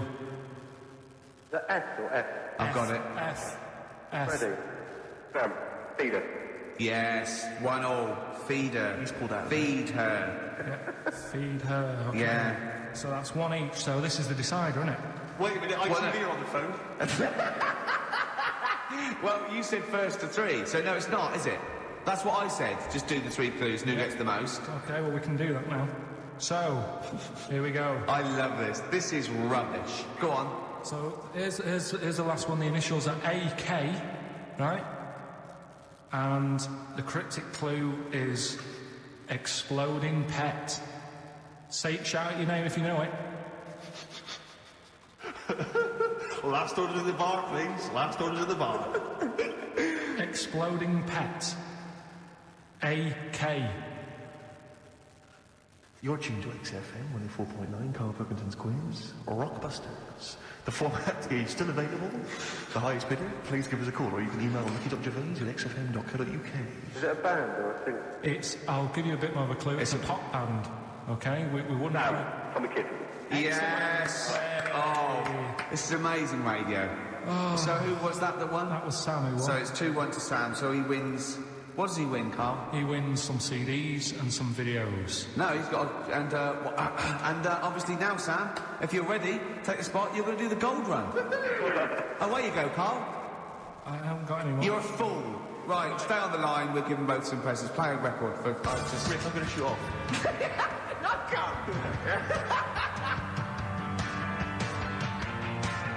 If you know the answers to these, right? And the way it works, we did it last week, but if you didn't hear it, I'll give you some initials and like a bit of a cryptic clue. So, and you work out who the band is or the artist, right? It's always a band or an artist. It's not any TV programs and that. So, say like last week we had S, didn't we? And it was better than the average homeless person, and that was Supertramp, right? So it's not always XFM music; it can be anything. And there's 3 of them. They've got to get all 3 of them? They've got to get all 3 and email in. I know. How long this intro so far has taken. Yeah, but here we go then, right? First initials, LR. LR. LR, okay. Right? Yeah. And the cryptic clue is... you should have thought it through. You should have thought it out before you came in. Yeah, cryptic clue. You've got it? Yeah. I'll take that book to the toilet with me. I'll take that book to the toilet with me. Yeah. LR. LR. I'll take that book to the toilet with me. And don't shout out if you know the answer, because... No idea, Carl. No idea. Right, okay, so there's 1. Right, the second one, FL. FL. This one's actually been emailed in as a suggestion. Okay. That person who's done that, don't email him, because you're disqualified from the comp. So... I'd love him to be a teacher. So... It'd be great, wouldn't it? Just to see him one day. Can't we do that? Can't we get you a placement somewhere for you to teach history to sort of like, 14-year-olds? I think science, Rick. Science would be good, yeah. I'll tell you what. You've got a lot of... just quickly, for me, Carl, explain, say... what can we get him to explain that everyone learns as a kid, science? Photosynthesis. Right. So, FL, right? FL are the letters, and the cryptic clue, blow the candles out before you eat the cake. Blow the candles out before you eat the cake? Yeah. Blow the candles out before you eat the cake. The letters there, FL. All right, we've got LR, we've got FL. Yeah. And finally, the third one, NS. Hang on, how many have they got to get? 3. Don't worry, there's no more after this, Rick. Right. NS. How can I wash up in something shaped like that? Right, that's one of mine. So very quickly recap, just in case we missed any. LR is the first one. LR, I'll take that book to the toilet with me. Cryptic clue. We had FL, blow the candles out before you eat the cake. And the final one, NS, how can I wash up in something shaped like that? If you think you know the bands, you just email in ricky.gervais@xfm.co.uk. You win the DVDs, the CDs, and competition answer time, is it, Carl? Yeah, we did this like about an hour ago. Rockbusters. Rockbusters. With Karl Pilkington. Yeah, I gave you some initials. The initials sort of made up a band. We had LR, we had NS. Yeah, we had FL. Well, give us the clues. Give us the clues and the answers. What? Right. So LR, the clue was, I'll take that book to the toilet with me. What's the answer? Lou Reed. Lou Reed. Good. That's very good. That's very good, Carl. All right. Okay. Next one. FL. Blow the candles out before you eat the cake. Yeah. You just play them. Flaming Lips. There we are. Okay. And the final one was NS. How can I wash up in something shaped like this? Yeah. That was NSYNC. Yeah. NSYNC. NSYNC. It'd be a bit. NSYNC. If you had a sink, you wash up in a sink. Yeah. Shaped like an N. You'd be like, oh, I've got everything out. So, has anyone got that? Wow. Right, well, so there are right answers, I have to say, Carl. You've done very well. It's an enormous response. I'm just going to click on one of these emails randomly. I'm not even going to look. Who we got here?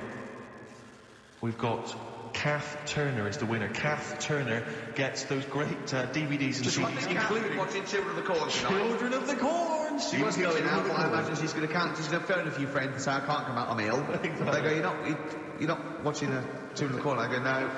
And we've learned as well that there are about 5 other sequels to Children of the Corn, so maybe we'll give those away consecutive weeks. What else have we got? Right. To win those exclusive prizes. Yeah, Go on. yeah. You've got to email in ricky.gervais@xfm.co.uk. I saw a sellotape dispenser out in the... There's a pair of gloves that I don't know who's out, but they're out there and they've been there for a week. So Let's send a them pair as of well. gloves, a sellotape dispenser, and Tony Banks' solo album, Banks Statement. Yeah. Okay, go on. Right, first one. Initials JT. Initials JT. What's the cryptic clue? Cryptic clue. At the moment, I'm in a river full of logs. Hold on. Yeah? JT, and what's the clue again? At the moment, I'm in a river full of logs. Full of logs? Yeah. Okay. So, who could it be? JT. At the moment, I'm in a river full of logs. Yeah, go on, Right, next one. second one, there's 3 of them you've got to get. Letter is W. Yeah. The clue, that lad's got bad asthma.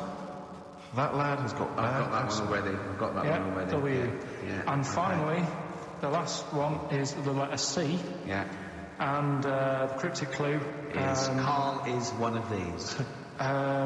Mousetrap is that musical, isn't it? This isn't the clue, by the way. It is called Mousetrap, isn't it? There's not a musical. It's not a musical, it's a but play. it's a whodunit sort of thing, yeah. That's fine. Right, here's a clue. I saw that... Imagine that on the real blockbusters. Yeah, Bob Owen is going, can we stop a minute? Ollie, you with the 9 teddy bears there. Mousetrap, that's a show, isn't it, in London? I think so, Bob, yeah. Right, okay, here we go. Yeah, carry on. Put the camera back on. Yeah. So the letter is C, and the cryptic clue.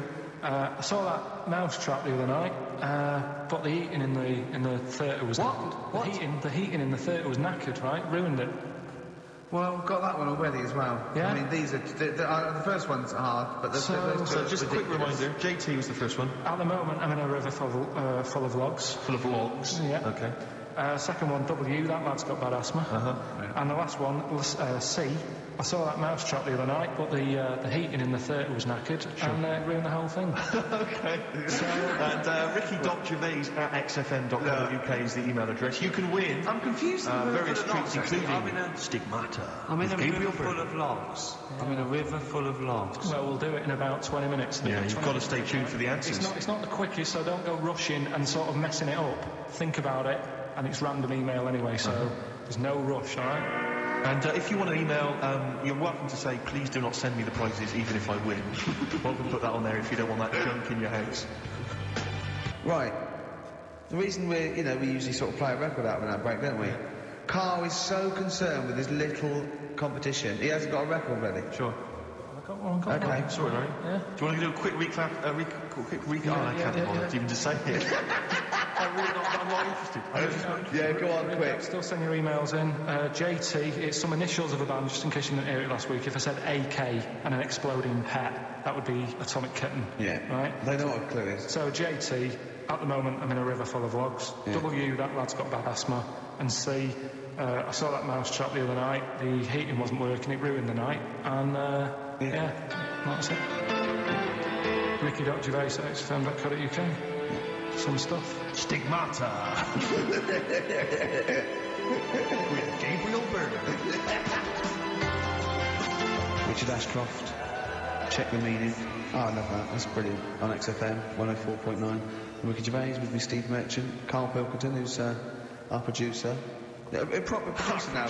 No, but he's getting. It's more like it now, isn't it? Before he was somebody who pressed the buttons. Then he was somebody who pressed the buttons who we just made talk like a performing monkey. I hear he's going to be lured away by the Today programme on Radio 4. Because they've lost their news editor, I think. Ricky, quite topical. Absolutely. Isn't it? Yeah. So when you say topical, this is topical. Well, this happened ages ago. Yeah. Your words, not mine. Have they got a Ricky who works there? We can look into that. So this Carl, big set a competition. They've got to be given away. This is Rockbuster. We've got obviously the big prize Stigmata this week. Yeah. I'm not going to give the prize to Ira. I think it's Ira or Ira, but she or he emailed in the right answers and then said if you could enclose the receipt for Stigmata, that would be much appreciated. I'm amazed by the number of responses we've had. And someone wants a copy of Tony Banks' solo album, which I was mucking around. Someone would better buy that in the week to give it away, because I think that would be an amazing prize to give away. If you just give the clues, do the clues and then just give the answer. Come on. What the answers are. Right, well, the one that everyone was struggling with was the first one. So Yeah. I'll save that. So we'll go to the second one. W. Yeah. That lad's got bad asthma. Yeah, we know that. That was Weezer. Yeah, good work, well done. The last one, C, the clue was, I saw that mousetrap the other day. The heating was knackered in the restaurant. Yeah. In the restaurant? In the theatre. Yeah. And it ruined the night. Yeah, so it was a cold play, wasn't it? Yeah, that's a cold play. Yeah. And JT, at the moment... I can't think of this one. At the moment, I'm in a river full of logs. Well, I had to say there were some wrong answers. What was it again? It was Justin Timberlake. Justin Timberlake. We had some wrong answers that included Jethro Tull and James Taylor. I don't know how that relates to it. I'm annoyed at Lake when he clearly said river. I mean, that's the first thing that cropped up. Not I'm in some water full of logs. At the moment, I'm in some water full of logs. But he actually had to say river, so not lake. That annoys me. I mean, I didn't get it, fair enough. I should have worked it out. I should have tried to think like you. A lot of people obviously think like you, which I'm, worried about. But yeah, James Taylor, it's great. James Taylor. Just guessing. Yeah, James Taylor works. Have we got a winner, Steve? He's just going to run. I did have a winner. I've just lost them. Oh. Needless to say, that lucky person won't be watching Stigmata tonight. Just randomly get it's a draw, by the way. It's not the first one. I said to Carl in the break, I said, "Is the first one?" And he went, "No, I don't want a competition that relies on speed because I don't want to be rushed." Okay. So randomly click on someone. I'm just going to randomly click on one. Go on. They've not put an address. Well, we can do, we can email back and say, send us your address. Well, of course you can. I think if they haven't put an address. Well, no, okay, hang on, all right. Yeah. Chris Beaumont. Lucky Chris Beaumont. Chris Beaumont will be watching Stigmata tonight with a club of Haagen-Dazs, if I'm not much mistaken. So he'll be loving it. Well done to Chris. Need his address. Right. That's the end of that competition. Right. Can we play a record or something? Well, we're on to another... Right, anyway, Rockbusters. Yeah, go on then. I give a cryptic clue. Yeah. And a letter, and it makes up a band. He right? never said the word cryptic a few months ago. I love it. Do you know what I mean? I feel it's like our own little Eliza Doolittle. Yes. Right, even Richard will like this one. Here we go then. First one. There's three of them, and you email in. If this doesn't turn Dickie round, nothing will. This is an email-only competition. Email only. Right, here's the first one. Initial is B, so it's a band starting with B. Okay. And the cryptic clue is, I don't like them birds. They shouldn't be allowed in this area. I don't like them birds. They shouldn't be allowed in this area. Next one. Right, the next one. He doesn't like women, yet he's got a couple of kids. That's a bit weird. Is that a cryptic clue, or is that just a general point? Is that it? That's the cryptic clue. Okay. And the initials there are PD. Okay. And the last one. I've got that one. That's terrible. That's terrible. Okay, quickly. Oh, God. And the last one is that bloke who does... Come on! It's making me laugh. Come on, Carl. Be professional. Right, the last one. Right. I can't do it, it's making me laugh. Oh, come on, I can't read it. No, come on, Carl. Right, here we go. They don't do this on Blockbusters on TV, do they? No, come on. That bloke who does sport on telly. He's got a little kid, right? Initials DC. What? I'm completely confused by that. Was that the clue? Yeah, that bloke who does sport on telly. Yeah. He's got a little kid. Initials DC. Okay, is that a band? Or an artist? It's... Well, I'm not a cheese. This is not a well-known sandwich. Is it? What is it? Is it a band or an artist? So just quickly recap. Okay. Come on, Carl. Right. Come on. Quick recap. The first one is B. I don't think them birds should be around in this area. Right? That's B. Right? Second one. He doesn't like women, yet he's got a few kids. It's a bit weird. That's PD. And the final one. That bloke who does sport on the telly, he's got a little kid. Right? DC. Right. Okay. Right. The results of We ain't got a winner for the first time. Yes, we have. We've got loads of winners. No, we haven't. We've done this feature for 3 weeks. This is the first time I've managed to sort of... What? Well, let's go through them then. What have they got wrong? The first one. The first one? Well, the first one. Well, hang on. Let's do them in reverse order first. So what's the last one? The last one, the clue was... That bloke does sport on the telly and he's got a little kid. What's that? That's Destiny's Child. Des, who does ITV Sport, has got a Tiniest Child, right? No, that's fine, they got that. Destiny's Child. What's the Tiniest Child? middle one? The middle one. Right. The second one was, he doesn't like women, yet he's got a couple of kids, that's a bit weird. Yeah. Right?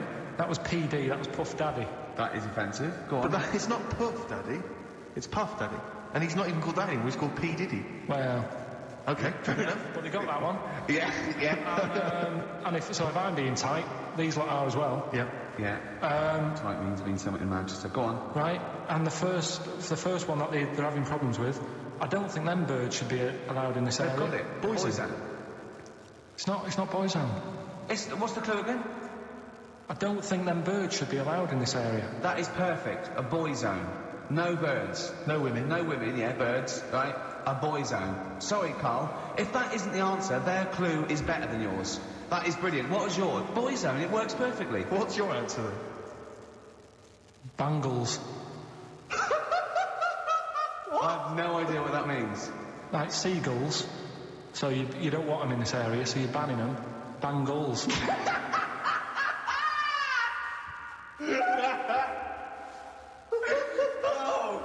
Well, give it to Boyzone, because Boyzone's better. Don't use birds to be allowed in this area, it's a Boyzone. I think we should have a rollover. Can't beat them. Can't beat them. You have to use his logic, surely. But then it works. You can't do what am I thinking? No, that's not what I'm thinking. It works perfectly. I think you've got to give it to the ones that got the Boyzone. Well, how about, right, because they didn't actually get into my head and my way of thinking, heaven right? forbid. How about we just keep back the David Attenborough, and they can have, I'll chuck in the Hellraiser, right? Okay. And Blondie album and the Madness one. Yeah, okay, pick a winner at random. Pick a winner, Steve. I'm going to give it to Paul Sloman, who got those answers, and he also says, P.S. Carl, you're a moron. So, I'm giving that to Paul, and good luck to him. He's got a crazy night tonight. If we can rush these over to him, he's got a cracking Saturday night. Well, if I'm a moron, I might get your address wrong when I send them to you. Coming right back at you, Paul. Yes. John, play your song. Is this real? Carl's annoyed because they didn't get banned goals. Go on then. Right, you ready then? So, just in case you haven't heard it before, I give you some initials of a band or an artist. We're not doing Rockbusters now, are we? Yeah, I thought, well, we've just... we'll keep that going. Then we've got one. I love educating Ricky. That's my favourite thing now. Well, what do you want to do, Steve? Let's do the clues. It's just like he's sort of bigged up the prizes. And so this is only by email. Give the email address out now for people to write it down now, Carl. Right, it's ricky.gervais@xfm.co.uk. ricky.gervais@xfm.co.uk. Only entries on email. Yeah. You're going to get 3 clues. You've got to get them all right. And you win all the You win all those prizes we said. OK, Carl, go on then. Right, and just a quick example.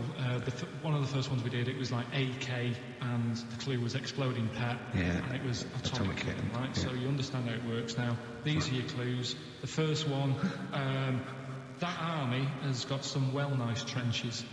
That army has got some nice trenches. Excellent. Yeah. And the initials there are DW. Do you write some of the questions for 15 to 1? Go on. So that army has got some similar phrasing. Trenches, okay. The second one. What are the initials there, Carl? DW. DW. Yeah. Right. The second one. The top of them curtains are all wrecked. All the materials all worn. He acts it out there. We've got to get him on telly. We have got to get him on telly because his little face and his gestures. That's the second one. The initials being HV. Okay. The top of those curtains are wrecked. All the materials all worn out, right? HV.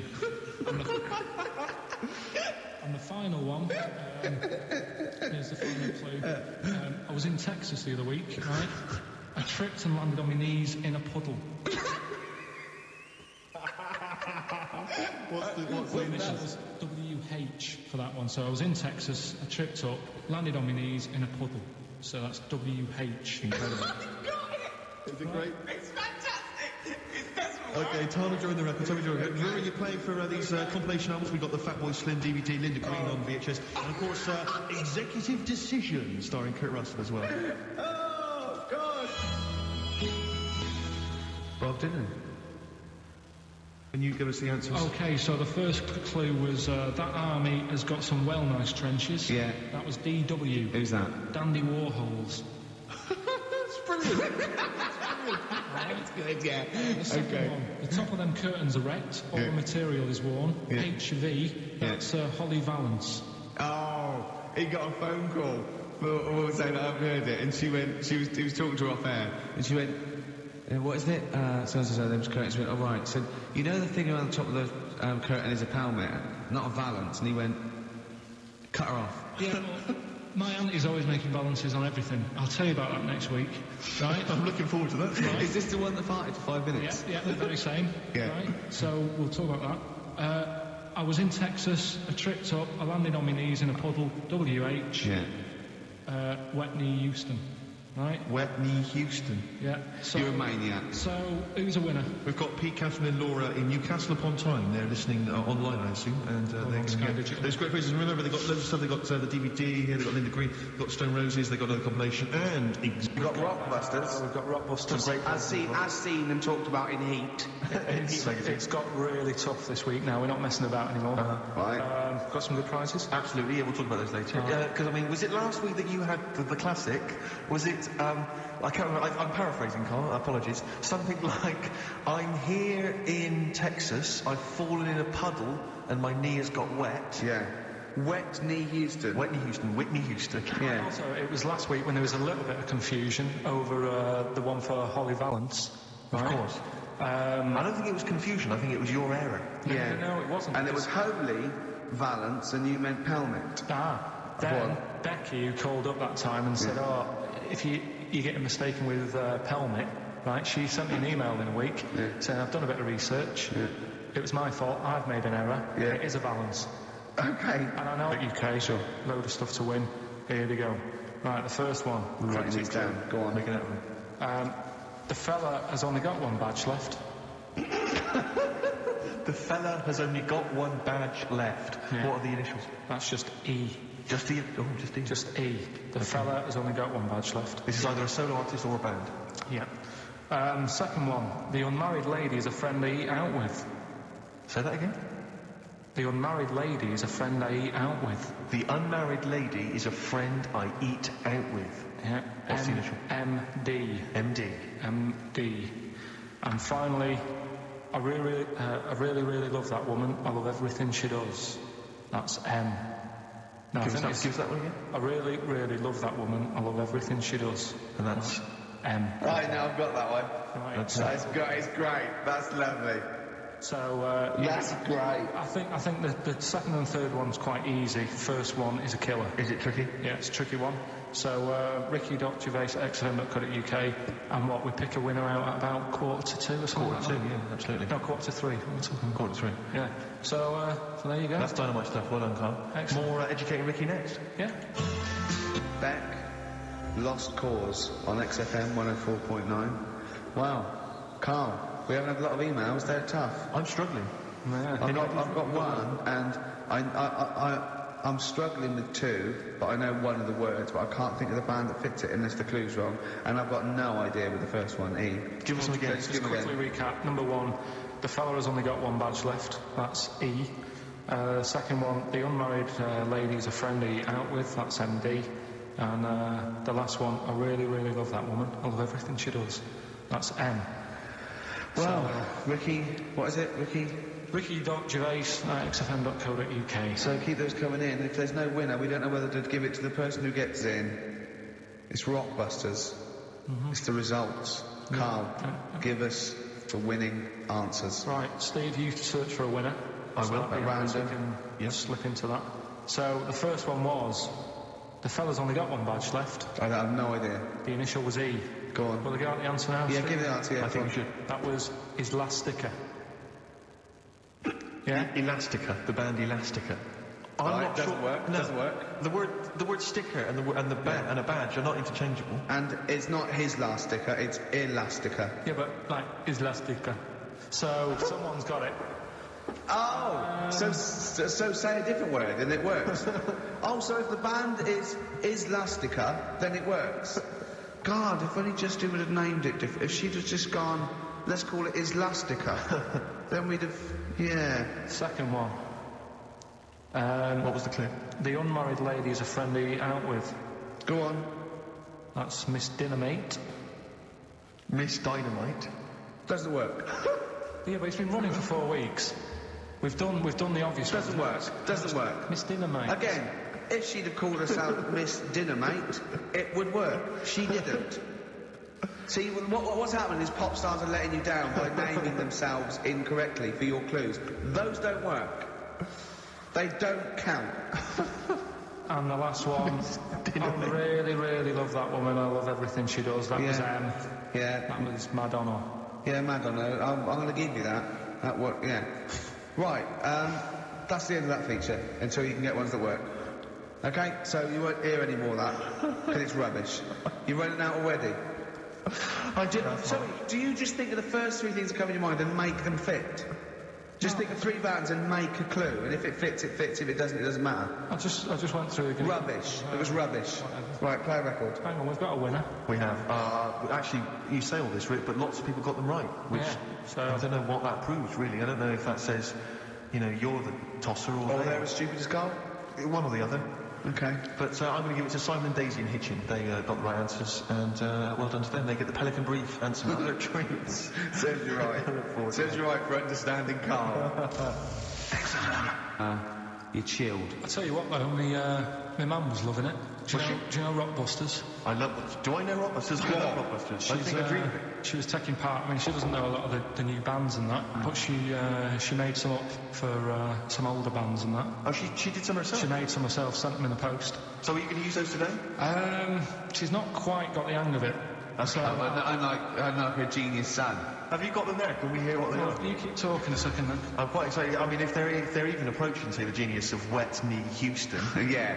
There was another one which was something to do with a trench, Carl. What was that? That was Dandy Warhol's. That was a good one. Dandy Warhol. I think that was his finest moment. Yeah. Incidentally, I've had an email there from someone called Sauda, if that's a he or a she. But let's assume it's a she, just for glam's sake. Yeah. She said she saw an old man eating a Twix last week, Carl, so that blows your theory out. I'm not having it. Okay. So if you are a bloke, he's calling you a liar. So maybe you want a little rumble later? In fact, if you are a bloke, he's calling you a girl. Yeah, exactly. Right. Yeah, then. These are ones that my mum's made up. Brilliant. Right, just in case you're a new listener, I'll give some initials out and a cryptic clue. And it makes up a band, doesn't it? Yeah. Or a solo act. Yeah, not so much cryptic as what you're thinking. Go on. My mum sent this one. This group would be good at doing your hair. This group would be good at doing your hair. TP. Is there a group called the Hairdressers from the 60s? Good at doing what? Your hair. TP. TP. Is it the something? The Platters. The Platters? Yeah, that's all right. That's all right. Nice. Let's have a look. This group sound like dinosaurs. You sound like dinosaurs. T-Rex. T-Rex. Yeah, I see what you mean. They're not so much cryptic, are they? This group... Leave her alone, they're good. This group likes being by the sand and the sea. This group likes being... They're the Beach Boys, boy. Beach Boys. This band are called the Beatles. The Beatles. Hang on. We just have a...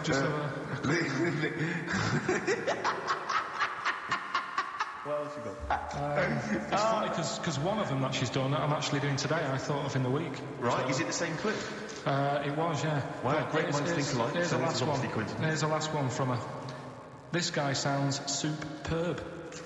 This guy sounds superb. The Bachelors. Glenn Campbell.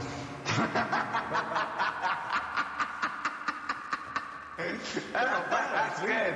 I like that. I'll tell you this. I think you should get onto one of the big game organisations, Parker Brothers or whatever, because this has got to be. I mean, this could sweep the nation at Christmas. Don't you think this is the perfect Christmas game? Yeah. Well, I think this is what's going to make or break the MTV thing. Right. Some kind of TV version. Yeah. I'm just thinking into ad breaks. Coming up next is this band. Be careful, though, Carl, because make sure you retain the rights, because I can see this selling abroad. And I can see someone coming along and taking this sort of like the Rockbusters and changing one word and making another game out of it and just using the same format. I don't know. I can't think of another, but they could change. So sort of like they change the word rock to something else and have it. What could it be? Brick block. Yeah, and so you have to, you know what I mean? So be careful. Blockbusters will never work. Look at his little face. So, right, Rockbusters. So Rockbusters, it's a little clue, some initials, 3 different clues. You email in ricky.gervais@xfm.co.uk. you can win the load of stuff that we've got. So, first one, here's the clue. Stop throwing that fruit about. Oh. What's the initial? That's CB. CB. Stop throwing that fruit about. Yeah. Right. Is Anders listening? Has he emailed us in yet? Anders, not had any response from Anders. I'll keep Maybe he hasn't stopped listening because he doesn't like the show. He's gone off. I hope he hasn't gone off the show. So, the second one, that Scottish fella has made an error. That Scottish fella has made an error. Yeah, that's M. Right, that Scottish fella has made an error. Right. Okay. And the last one, God, you can make a right load of toast with them. You can make a right load of toast with them? Yeah. All right, what's the initial then? That's G. G, I was thinking it might be bread for a minute, but no. G. So just very quickly, stop throwing that fruit about, CD. I've got the last one. All right. Scottish fella... It doesn't work, it doesn't count. Doesn't count. Well, that Scottish fella's made an error, that's M. And, God, you can make a right load of toast with M, that's G. Email in ricky.gervais@xm.co.uk and you can... We've got the CD on this week's Rockbusters. And can we have the clues and the answers and the winners? Yeah. First one was stop throwing that fruit about. Stop throwing that fruit about. The answer is... CB. That was Chuck Berry. Oh, of course it is. Okay, yeah, I'll give you that. The one that you've worked out, I'll do next. The, God, you make a load of toast with them. That was G. Gorillas. Gorillas, though, isn't it? Gorillas. And the middle one was that Scottish fella's made an error. That was Mystique. Mystique. So... Does anyone get that? Extraordinarily, almost all the people who emailed in... I'm beginning to think it's us, then, because I was thinking mistake, I was thinking muck error, and muck mistake, but mistake. Yeah. So, do you want to pick a winner? Yeah, I was going to give the prizes to Amy Massey, who's from Wiltshire, the West Country. Losers down there. Probably as weird as you. Yeah. So she's won, and congratulations to her. I'm assuming she's listening online or maybe via some kind of... We must have a lot of listeners outside London, because all these are from Norwich and... Have we got any listeners in London? Places, it's where there's a lot of inbreeding. Yeah, there's nothing else to do. Exactly. Norwich and Wiltshire. Well, cheers for that, Amy. Well done. I'm getting nervous. Rockbusters, then. Yeah. Chance to win all that stuff Steve was talking about before. We give initials and a cryptic clue, and it's a band, and there's 3 of them, and you email in ricky.gervais@xfm.co.uk. Yeah. Right? Do you want some of my mums? Well, I think before you give us your own, we should hear your mums, just to sort of set the tone and for people to get their heads around the whole idea. She sent some more, they're still not that up to scratch. First one, this group are nice on toast. Marmalade? Jam. Yeah. Which one? Jam. Okay. Marmalade would have worked. Marmalade's just as good, yeah. This man liked his wine. This man liked his wine? Dean Martin. What? So no cryptic clue, just a man who drinks? Yeah. But that, isn't there like a movie I was thinking it. like booze? I liked his wine! I don't think anyone would have ever got that. That's fantastic! This man liked his wine! Dean Martin. This man liked his golf. Clubby chip face? No, Bunker Smith. Bing Crosby, yeah. He likes his golf. Yeah, that's genius. This man likes his wine.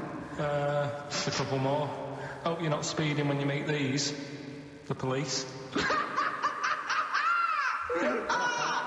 Oh, it's great! And, any other good ones? Sounds like these lads work for the hospital. The porters. Say that again? Sounds like these lads work for the hospital. Joey and the pacemakers. Right. So we'll... Carl, I have to say, if there was ever, in the future, any doubt that you were your mother's son, that would pay that. But at the moment, we've got Rockbusters. Okay. So these are mine. Number 1, you've been dunking that for too long. That's LB. Right? Oh God, that's too easy. That's too easy. I always tease them, don't I? I give them something to make them feel like they're going to win something, and then I hit them hard with a tricky one. That doesn't make sense. Yeah, go on. So the first one, so that's the cryptic clue for a band or an artist. Their initials are LB, and the cryptic clue, you've been dunking that for too long. Yeah. So that's the first one. Second one, You won't be able to play that game in this pub because the table ain't big enough. Alright? Could be an old artist, could be a new one, could be a band. What's the initials? FD. Alright? FD. You won't be able to play that game in this pub. The table ain't big enough. And the final one, well, I've had a rubbish day, so I'm happy it's over. Right? That's the third cryptic clue, the initials being GK. Right? Yeah. Well, I've had a rubbish day, so I'm happy it's over. They're the 3 clues.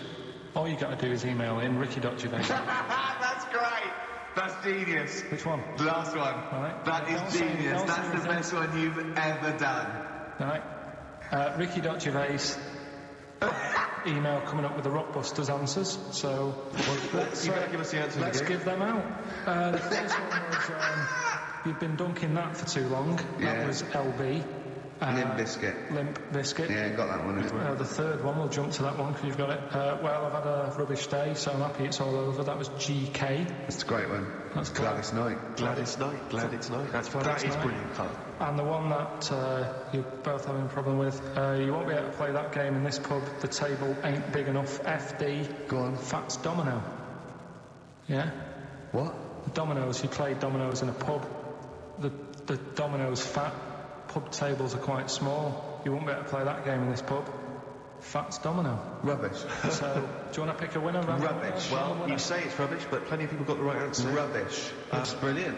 Well, I say get the ball rolling now. What, of Rockbusters? Yeah, get the ball I rolling. don't know. I mean, tease them, Rick. Don't sort of spunk all the good stuff early on. I mean, that's dynamite. You can say spunk. I can't. Go on. Well, we've got. Actually, it's quite good moving it about because we might have some new listeners here. Yeah, and I would have thought so. Yeah. Not after last week. No.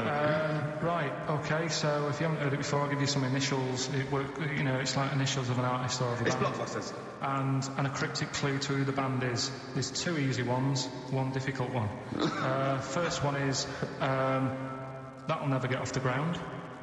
Right. Yeah. That'll Never Get Off the Ground. That'll Never Get Off the Ground is the clue. Not LZ. The initials are LZ. You are joking. 2 easy ones. Right. First, yeah? Okay. Right, and then you've got that woman's got her husband's gloves and a pair of her own. Right? Say it again. That woman has got a pair of her husband's gloves and she's got a pair of her own. That's HH. Right? It's a bit of a difficult one. And then the last one, you'll get a right load of bacon off them. Right? You'll get what? A right load of bacon off them. That's L. L.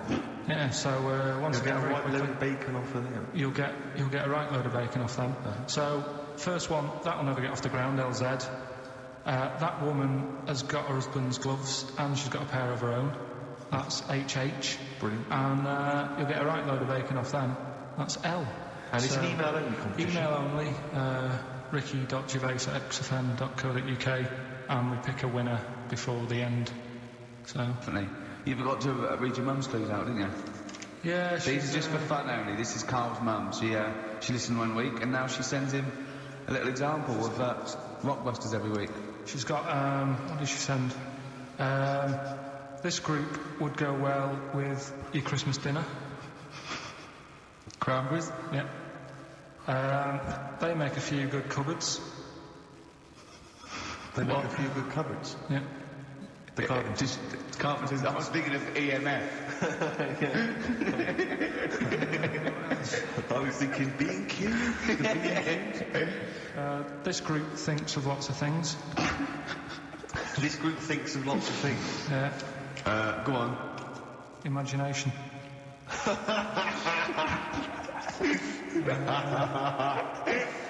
think they're the best ones. Yeah, they're obviously we want the worst ones then. Here's one more. She'd really like Blackpool. She'd really like Blackpool. She'd really like Blackpool. Fairground attraction. Not bad. Yeah. Not bad. Right, so there's... Does she write anything else in the letter? Or does she just send them, scrawled on the back of, I don't know, till receipts? She did it with the first one, now it's just the Rockbusters. Right. Really? She doesn't bother asking how you are. Well, I'll speak to her in a week. Right. Phone, so. Carl, have you got the answers for Rockbusters this week? Yeah, we have, yeah. We've got the first clue. You're on set, Carl. Miserable. I'm a bit fed up today. The weather's... I knew when I was walking in today, though, that... But that video, there's lots of weather on that video, so they can, whoever wins this can go and see sort of the weather you were talking about. The first one was That'll Never Get Off the Ground. LZ. Yeah. The answer there was Led Zeppelin. So easy. Yeah, but I said that's here. There's always two easy ones and a difficult one. Go on. The third one was You'll Get a Load of Bacon Off Them. Go on. That was L. Long Pigs. Right. Yeah. And then the second one was That Woman's Got Her Husband's Gloves and a Pair of Her Own. Yeah. HH. Yeah. Yeah. That was Erman's Hermits. So that's the three answers. Well, I'd like to give the prize this week. Herman's Hermits. What? There's a lot of... Herman's Hermits. That is genius, Carl. That is genius. Oh, Herman's Hermits. So many people who are worthy of the prizes. Obviously. I'd quite like to give the prize this week to Tom McGibbon. Just because I like his name. I don't know if I pronounced that right, but Tom McGibbon. Yeah. I'd like to give that to him. No, you shouldn't laugh at someone's name. He also lives in Bloxhall Road. I don't know why I find that. Tom McGibbon of Bloxhall Road. I don't know why. Well, you've made a mockery. You've made a mockery of the man. Poor old Gibbo. Yeah. Karl Pilkington, the man of the moment with his Rockbusters coming your way with all those great prizes. Yeah.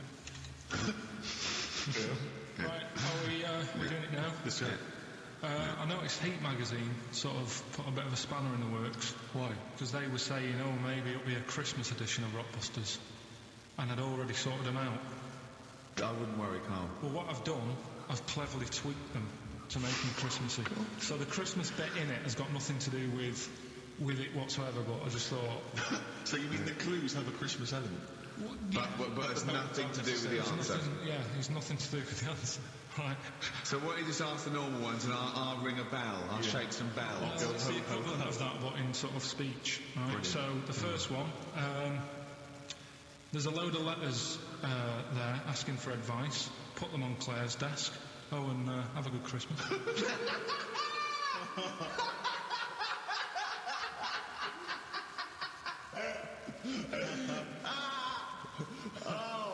Give it to us again. Oh, God. Right, so there's a load of letters asking for advice. Put them on Claire's desk. Oh, and have a good Christmas. Right, but bear in mind, people, that the Christmas element may not be relevant to No, these that's got nothing to do with it. I don't want to... Okay. You know, and the initial letter is F, right? That's F. All right. Right, the second one. Ask your mum if you should, after you've wrapped the presents. Right, so ask your mum if you should. Ask your mum if you should, after you've wrapped the presents. That's S. Yes. S. All right. Good. And the last one, a couple of people were arguing in the supermarket at the fruit and veg counter, but it's busy in there because it's Christmas. That's probably what brought it on. So that's B. Oh. B. Oh, God. So they're the three. We'll just recap. Yes, please. Yeah, I have no idea. I don't know what to start thinking. Right, there's a load of letters there asking for advice. Put them on Claire's desk. Have a good Christmas. Have a good Christmas. Second one, ask your mum if you should. After you're at the prison. S. And the last one, a couple of people were arguing in the supermarket at the fruit and veg counter. But it's busy in there because it's Christmas. Busy because it's Christmas. That's B.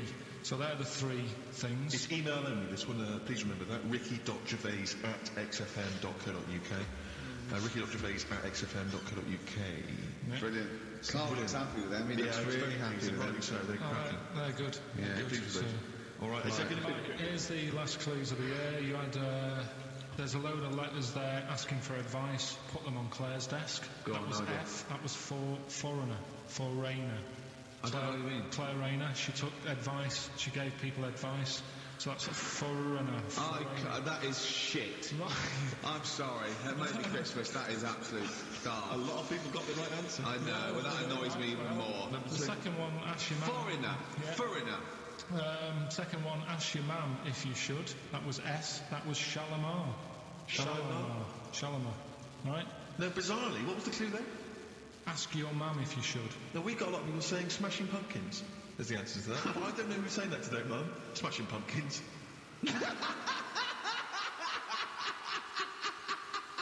Merry Christmas, Mum. Smashing Thanks very pumpkins. much. Nice bollocks. Oh, that's great. That's great. Smashing pumpkins. Your dad bought for me for Christmas. Yeah. And the last one. Lovely plums. What Victoria's? Oh, God. We've got to wrap it up. Come on, then. A couple of people were arguing in the supermarket at the fruit and veg counter. That was B, that was Banana Drama, who were like having an argument. What do you mean banana drama? Wait. What group is banana drama? What group is banana drama? You're a fool. You're a twat. Well, you say that, but you accuse Carl of that. You're also accusing lots of the listeners, including the winner, Nicola Rogers of London, and she wins those great prizes, and she got them bang on. So Banana drama. So, can we finish there now? Yeah. What do you mean? So, Rockbusters. Rockbusters, first one of the year. Do you want to explain it? In case we've got some new listeners. Might have. You never know. Chance to win some stuff. I give you like a cryptic clue and some initials, and it sort of makes up a band. So an easy one that we did at the start was an exploding pet, AK Atomic Kitten. Yeah. That's how it works. So there's three of them. It's email only. You email in ricky.gervais@xfm.co.uk and you win all that stuff Steve was talking about. Right, first one, £42.